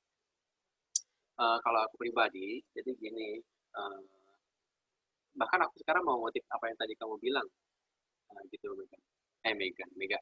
Jadi setiap pilihan itu ada konsekuensinya kan. Setiap pilihan itu punya resikonya masing-masing. Gitu. Bahkan ketika kita memilih untuk tidak ngapa-ngapain, ada resikonya juga. Gitu. Ketika kita memilih untuk tidak mau mengambil kesempatan, ya udah ada resikonya juga. Jadi kalau menurutku pribadi, pertama kita kembali ke diri masing-masing. Sebetulnya skill apa yang kita butuhkan, kemudian bagaimana cara menunjangnya. Gini aja, pernah tahu teorinya Golden Circle Simon Sinek? Gitu, yang pertama itu kita harus bertanya why kepada diri kita sendiri gitu, mengapa. Kemudian yang kedua, how, bagaimana. Dan yang terakhir adalah what, apa. Nah, terkadang orang-orang itu banyaknya nanyanya, apa sih emang dampaknya buat aku, apa sih ini fungsinya, apa sih ini lalu ini untuk apa buat aku gitu. Tapi harusnya yang ditanyakan adalah mengapa soft skill ini penting. Tadi kan disebutkan ada beberapa skill yang harus ditekankan oleh Mas Sultan tadi gitu. Nah, pertanyaan pertama itu adalah mengapa. Kemudian yang kedua adalah bagaimana cara meraihnya gitu. Dan yang ketiga, apa sih yang bisa aku berikan gitu. Bukan apa yang aku dapatkan, tapi apa sih yang bisa aku berikan. Nah, setelah kita punya jawaban dari ketiga pertanyaan tersebut, ya kita akan lebih lebih, kalau tadi ngutip lagi dari Sultan, kita akan lebih persisten gitu dibandingkan teman-teman yang lain. Kalaupun nanti aku ngambil kesempatan ini, kalaupun aku ngambil keputusan ini, aku siap dengan resiko yang aku ambil. Aku siap menjadi presma, aku siap juga dengan keterlambatan studiku gitu. Aku siap mengambil kesempatan menjadi ketua acara Career Talk, maka aku siap untuk mengurangi mungkin beban main karena harus bukan beban main, kesempatan main karena harus rapat dengan teman-teman yang lain. Semuanya ada resikonya teman-teman. Pun juga ketika memilih untuk tidak ngapa-ngapain, ya resikonya akan teman-teman dapatkan juga. Nah, silakan kembali ke diri masing-masing, mau ngambil resiko yang mana gitu, yang sekiranya masih bisa terkontrol dan sekiranya akan memberikan dampak di depan. Gitu aja sih. Dari Sultan gimana Sultan? Oke, maturan Mas Iqbal. Kalau dari aku, karena memang latar belakang keuangan ya, ada namanya cost benefit analysis. Jadi memang kita harus mempertimbangkan juga biayanya dan juga manfaatnya apa, cost benefit analysis. Terus kemudian dibagi jadi kuadran, mana yang sifatnya memang beneficial, mana yang less beneficial gitu. Sehingga, tapi kadang ada sesuatu yang sifatnya nggak bisa dimonetasi ya, nggak bisa dijadikan hitungan atau kuantitas moneter gitu, secara keuangan. Sehingga kalau aku semua nih, tadi kan Mas Iqbal nyebut sebenarnya oke, jadi presma otomatis resikonya adalah telat lulus, harus bayar UKT lagi, harus kehilangan banyak kesempatan dan lain sebagainya, nggak bisa langsung kerja. Tapi sebenarnya ada benefit yang sifatnya memang bukan itu yang tak cari gitu. Kadang-kadang kan kita terlalu mengukur segala sesuatu tuh sifatnya dari duit gitu. Oke, kalau aku sekarang ngapain, aku kehilangan ini. Tapi kadang sesuatu yang sifatnya jangka panjang, sifatnya akumulatif tadi. Aku pengen dapat akumulatif advantage, bukan hanya short term advantage gitu. Itu sih sebenarnya yang dikejar. Jangan berorientasi cuman jangka pendek. Oke, aku dapat apa, tapi apa yang bisa aku dapat di jangka panjangnya nanti kalau aku ngelakuin atau ngorbanin ini untuk sekarang. Kan harus ada sesuatu yang dikorbankan sekarang untuk mendapatkan sesuatu di masa depan. Kalau kita nanam bibit, otomatis nggak langsung tumbuh dong. Nah, itu aja sih, itu kalau dari aku. Baik, terima kasih untuk Mas Iqbal dan juga Mas Sultan.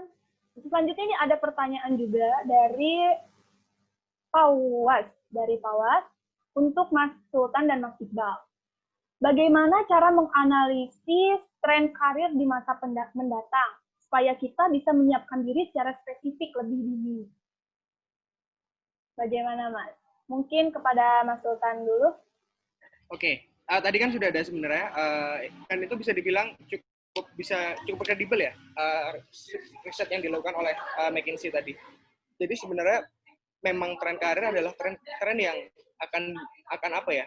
Industrinya akan bertumbuh karena memang tingkat konsumsi lagi tinggi dan juga masih bisa punya ruang untuk dia ekspansi gitu. Kenapa manufaktur kemudian dibilang akan turun serapan tenaga kerjanya? Karena di manufaktur memang masih akan terus bertambah output produksi dan lain sebagainya. Tapi secara apa ya? Secara tenaga kerja dia akan hilang karena digantikan oleh mesin. Gitu. Apa sih yang nggak bisa digantikan mesin? Cari skill-skill nggak bisa digantikan mesin. Cari skill-skill yang nggak bisa, yang sifatnya tidak apa ya? Tidak berulang-ulang gitu loh, aktivitas yang sifatnya berulang-ulang. Kayak kita nyetempel itu kan berulang-ulang, itu pasti juga terganti. Terus input data itu juga pasti akan terganti. Jadi kasir pun nanti bisa terganti. Terus sekarang orang yang soal legal bikin soal surat perjanjian itu juga bisa terganti karena sifatnya repetisi gitu. Nah itu jangan cari pekerjaan sifatnya repetisi, yang administratif, yang ini. Tapi memang pekerjaan tadi ada bidang konstruksi, ada bidang perdagangan, ada bidang jasa, ada bidang kesehatan dan edukasi. Ini yang 5 yang paling tinggi. Dan juga ada lagi yang sifatnya teknologi inovatif. Ada ada energi terbarukan, terus ada nanoteknologi, ada hal-hal yang sifatnya bisa didigitalisasi, itu pasti akan growing up setiap tahunnya. Jadi kalau milih karir atau milih mulai sekarang adalah jangan cuma belajar di kertas, mau praktikum selesai, tapi dalami lagi semua. Kalau aku tahunya kan geodesi pemetaan ya, pemetaan ini bisa digitalisasi nggak sih? Kalau digitalisasi itu nanti aplikasinya kemana gitu? Implementasinya kan ke arah mana? Bisa apa aja yang bisa dieksplorasi dari digitalisasi peta ini.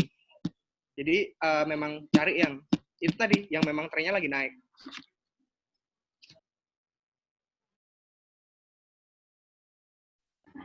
Ya, kalau aku sedikit, aku nggak ada tambahan untuk pertanyaan ini ya, Baik. karena Untuk selanjutnya, uh, mungkin Mas ya Mega, kalau untuk pertanyaan ini aku rasa Sultan lebih bisa menjawabnya gitu, karena dia punya sudut pandang dari manajemen gitu.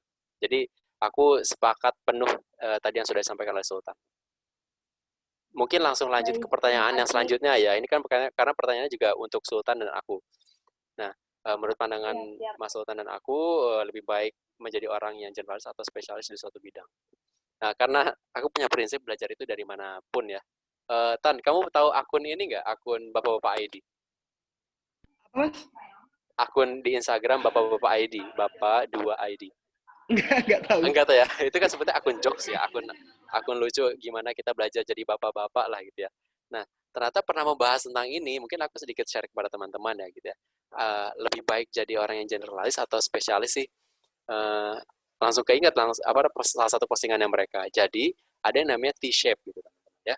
Kita harus menjadi orang yang T-shape. Bentuk T gitu. Apa sih maksudnya? Nah, kita tuh bisa dalam berbagai bidang gitu ya. Bisa berbagai bidang, tapi ada satu bidang yang bisa kita menonjol gitu. Yang bidang yang sangat kita tekuni, yang kita sukai, dan kemudian kita mau berjuang dalam hal tersebut gitu. Jadi sebetulnya apakah kita bisa, kalau menurutku pribadi yang aku sepakat dari postingannya Bapak-Bapak ID, apakah jadi generalis atau spesialis? Kalau menurutku pribadi, ya kita harus menjadi orang dengan T-shape itu, bahwa kita bisa banyak hal, tapi ada satu bidang yang menonjol menonjol yang bisa kita tunjukkan bahwa kita ahli banget dalam bidang tersebut. Kalau dari pengalaman pribadi misalnya, aku bisa dalam dunia keprotokoleran misalnya, dalam MC, kemudian MC formal non formal, kemudian aku juga main musik gitu-gitu. Tapi ada satu bidang yang sangat aku tekuni, yaitu bidang ketransportasian. Maka untuk kedepannya aku ingin menjadi seorang spesialisnya di ahli transportasi. Tapi untuk hal-hal lain aku bisa juga kok. Nah, kita harus menjadi orang dengan T-shape itu, teman-teman. Gitu. Oke, baik. Terima kasih, Mas Iqbal.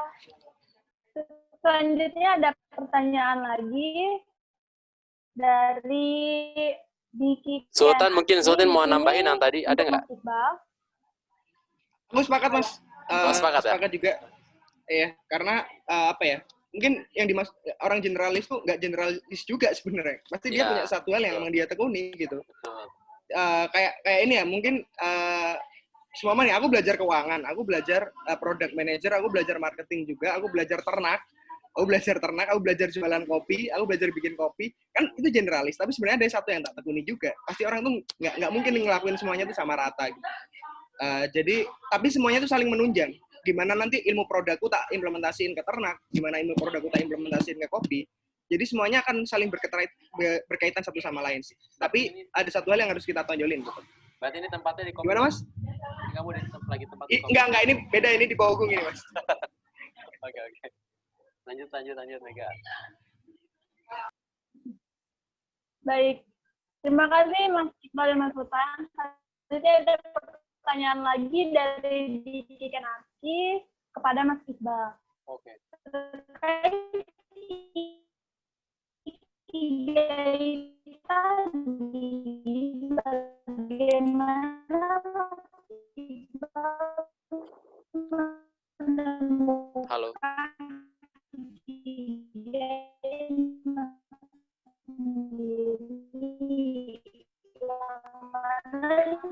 Kayaknya lagi kendala jaringan ini, Mas. Iya, oke. Aku membaca soalnya aja dari kolom chat.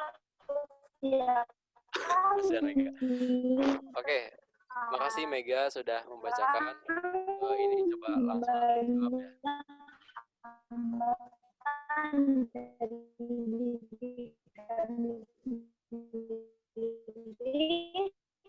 Halo, Tan, suaraku lancar nggak? Okay. Lancar. Ya. Nah, terkait ikigai itu sebetulnya kan nanti mepet-mepetnya terkait bagaimana kita ke depan ya. Aku ingin sedikit memberikan pandangan terkait tentang goals dan bagaimana sih kita harus adaptasi dengan goals yang kita kejar.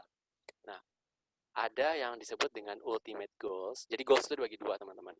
Ada ultimate goals, ada intermediate goals. Nah, ultimate goals itu adalah sesuatu hal yang ingin kita kejar yang dia bersifatnya fix gitu. Dia kalau bisa jangan berubah. Gitu. Tapi ada intermediate goals, yaitu adalah goals-goals yang bisa dikatakan sebagai baby step-nya, tapi dia masih fleksibel, bisa berubah beradaptasi dengan kondisi tertentu. Misal gini ya, ultimate goalsku adalah menjadi seorang ahli transportasi gitu. Nah, intermediate goalsnya apa? Ya bisa dengan nanti masuk ke konsultan, atau aku bisa menjadi seorang akademisi gitu.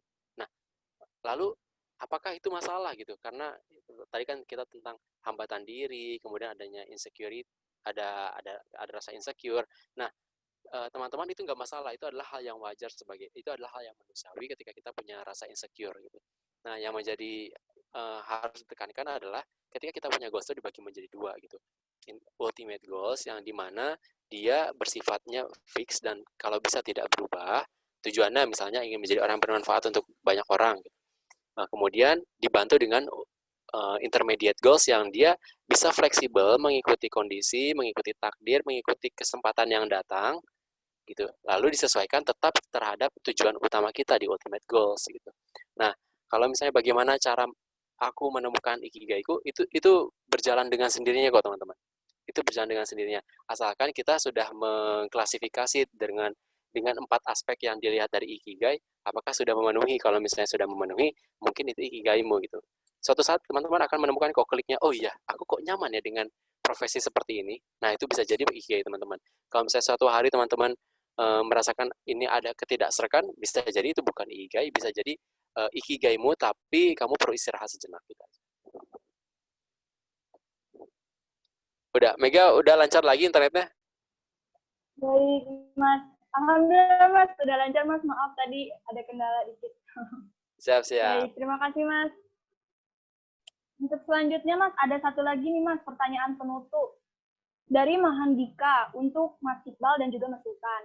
Pertanyaannya, bagaimana cara seorang introvert yang sudah berlarut di zona nyamannya dan susah dalam bersosial untuk memperluas dan membangun networking?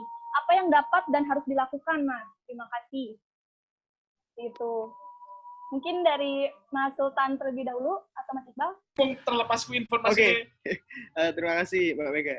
Sebenarnya kalau introvert tuh ini ya, mungkin ini salah tafsir introvert ya. Introvert tuh bukan sebenarnya orang pendiam sebenarnya, tapi introvert adalah bagaimana cara kita kalau ingin merecharge diri, kadang mengembalikan energi. Introvert tuh orang yang suka menyendiri untuk ngembaliin energi atau fokusnya dia. Sedangkan orang yang extrovert itu orang yang lebih senang ngobrol sama orang lain, ketemu orang lain untuk mengembalikan energinya dia. Jadi introvert itu bukan berarti pendiam ya. Mungkin itu salah tafsir netizen sekarang gitu. Iya betul. Ya, aku introvert, aku bingung. Terus kenapa kalau kamu introvert? Kan kamu introvert kenapa? Berarti kan terus kenapa gitu sebenarnya. Jadi sebenarnya introvert akhirnya dijadikan dalih sebenarnya untuk orang-orang, aku introvert, aku nggak bisa ngomong sama orang lain dan lain sebagainya. Jujur nih. Aku dulu tuh kalau pas SMA, kalau presentasi itu sampai gemeteran aku. Sampai gemeteran tuh. Aduh. Ini ya, saking nggak pedenya untuk ketemu orang, untuk ngobrol sama orang lain. Tapi sebenarnya hal itu bisa dilatih, bisa kita ada copingnya, ada cara untuk mengatasi itu gitu sebenarnya. Banyak kok cara-caranya, tinggal buka YouTube, tinggal cari aja cara untuk public speaking dan lain sebagainya, cara untuk networking dan lain sebagainya. Jadi sebenarnya dengan adanya ketersediaan informasi sekarang, sebenarnya nggak ada lagi alasan untuk aku nggak bisa ini kak, aku nggak bisa itu kak. Tinggal ada willingness nggak dari kita, ada persistensi nggak dari kita.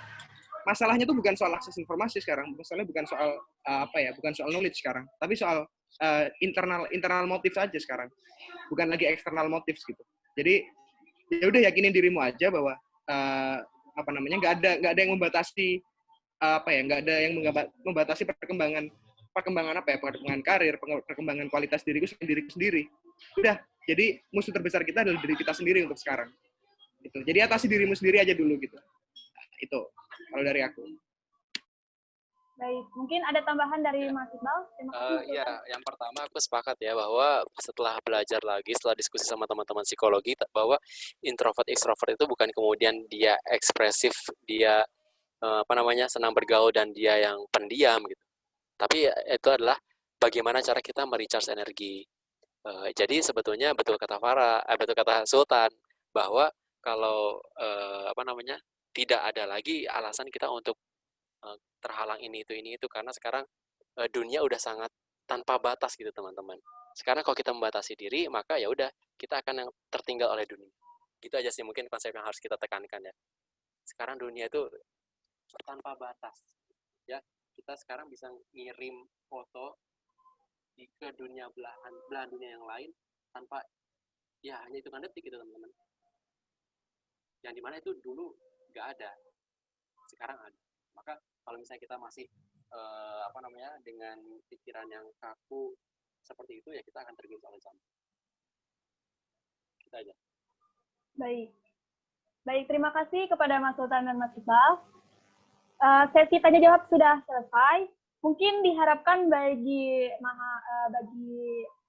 para peserta untuk mengisi polling kesan dan pesan yang akan dikirimkan oleh panitia via kolom chat. Dimohon untuk diisi polling kesan dan pesannya. Untuk selanjutnya mungkin ada closing statement nih, yang terakhir Mas. Mungkin dari Mas Iqbal terlebih dahulu, closing statement untuk Career Talk episode 1 hari ini.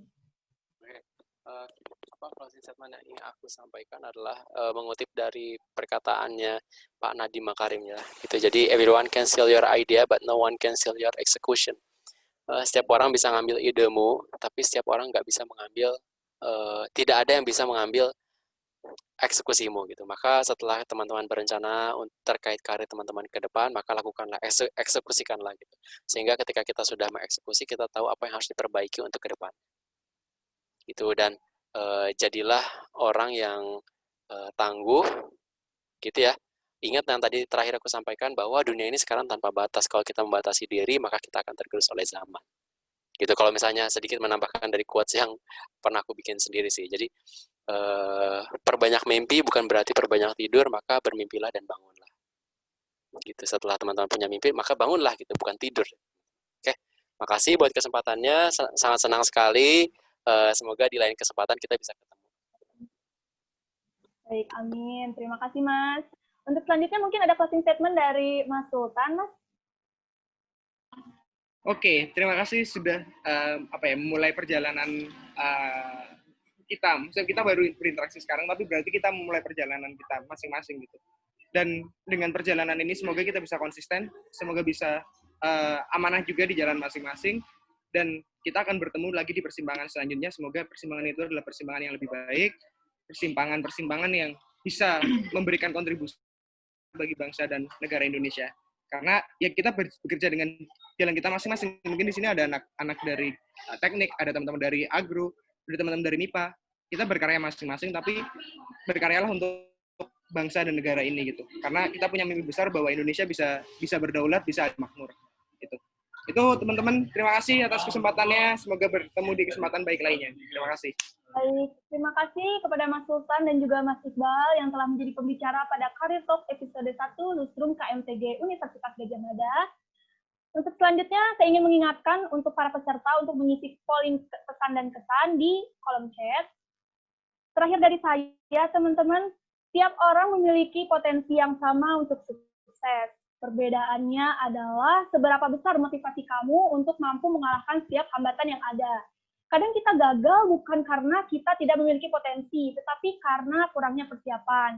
Terkadang pula kita seringkali meragukan diri sendiri bukan karena sekali lagi tidak memiliki potensi, tapi karena terlambat sadar diri yang akhirnya kehilangan percaya diri.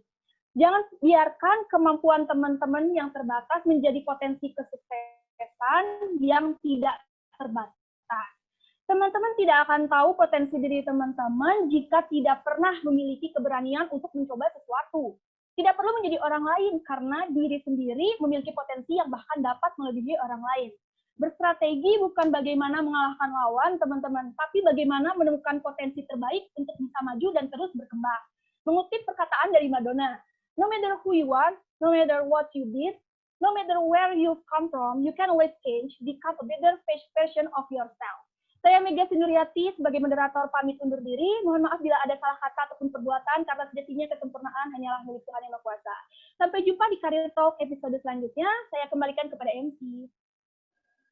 Baik, terima kasih kepada Saudari Mega selaku moderator kita pada siang hari ini. Baiklah, sekarang saya akan kembali memaparkan ketentuan door prize, yaitu bagi peserta yang beruntung akan mendapatkan saldo OVO atau GoPay senilai Rp25.000 untuk 2 orang yang mengupload foto terkreatif di depan laptop selama sesi acara berlangsung. Dan jangan lupa untuk follow dan tag IG @lustrum_kmtg. Acara selanjutnya adalah panitia akan menyerahkan sertifikat kepada pembicara dan moderator kita. Dimulai dari pembicara kita yang pertama, yaitu penyerahan sertifikat kepada Saudara Iqbal Habibi Kamal. Kepada panitia dipersilahkan.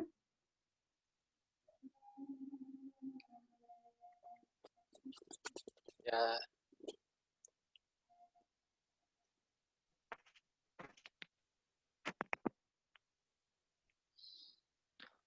Kepada Mas Iqbal Habibi Kamal, saya mewakili panitia mengucapkan terima kasih sekali telah memberikan materi pada acara sore hari ini dan semoga materinya bermanfaat. Terima kasih, Mas Iqbal. amin, amin. Terima kasih juga buat Robi dan teman-teman semua yang sudah menyelenggarakan. Selamat 50 tahun KMTG, GDC satu hati. Oke, terima kasih kembali, Mas. Baik, langsung saja yang kedua adalah penyerahan sertifikat pada pembicara yang kedua, yaitu Saudara Sultan Faras. Kepada panitia dipersilahkan. Baik, selanjutnya kepada Mas Sultan Faras. Terima kasih, Mas, telah berkenan untuk menjadi pembicara. Semoga materinya bermanfaat, semoga inspirasi-inspirasi yang diberikan menjadi motivasi peserta dan kami sebagai mahasiswa yang supaya nanti ke depannya bisa menyusun jenjang karirnya menjadi lebih baik lagi. Terima kasih, Mas Sultan.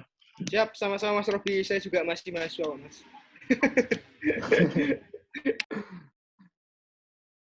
Baik, yang terakhir adalah penyerahan sertifikat kepada moderator kita, yaitu Saudari Mega Sinuriati.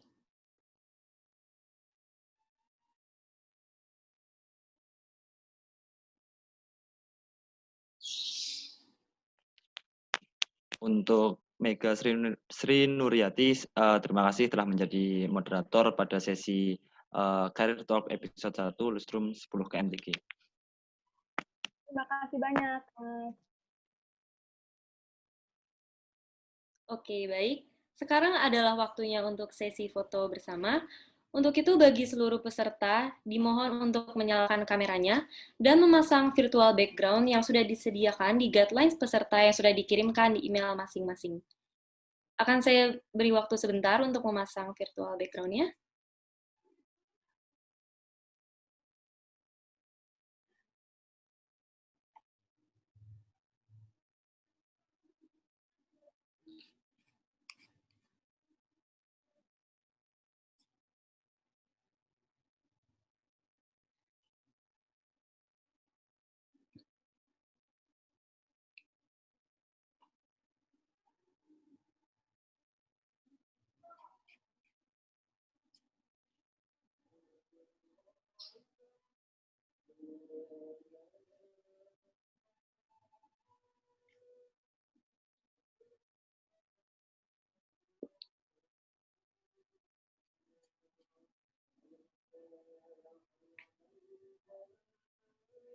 Oke, untuk panitia boleh langsung untuk mendokumentasi.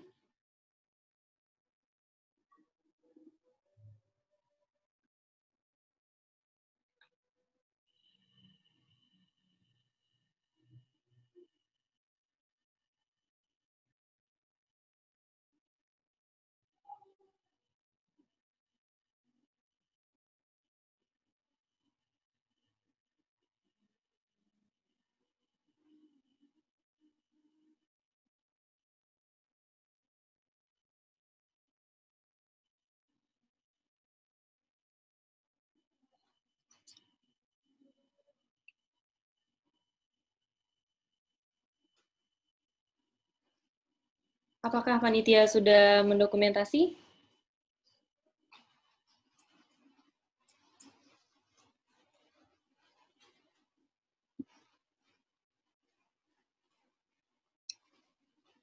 Oke, dikasih aba-aba aja ya. 1, 2, 3. Oke, sekali lagi mungkin. 1, 2, 3.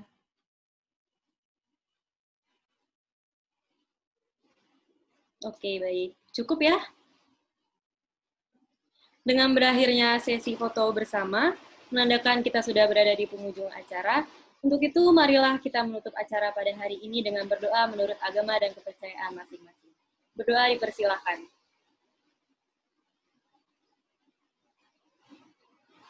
Berdoa dilanjutkan di lain waktu.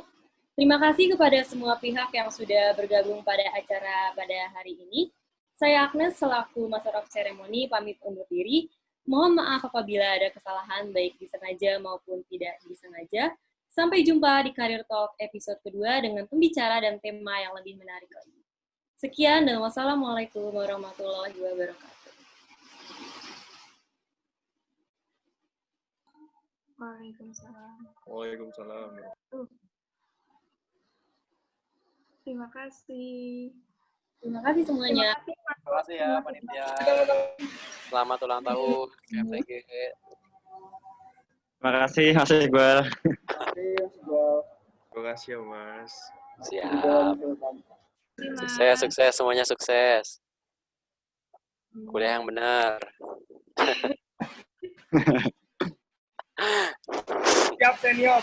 Wah, gitu dong. Biar segera nyusul ya Mas. Oh iya. Tapi tenang aja, nggak balapan kok. Kita hidup nggak balapan. Iya.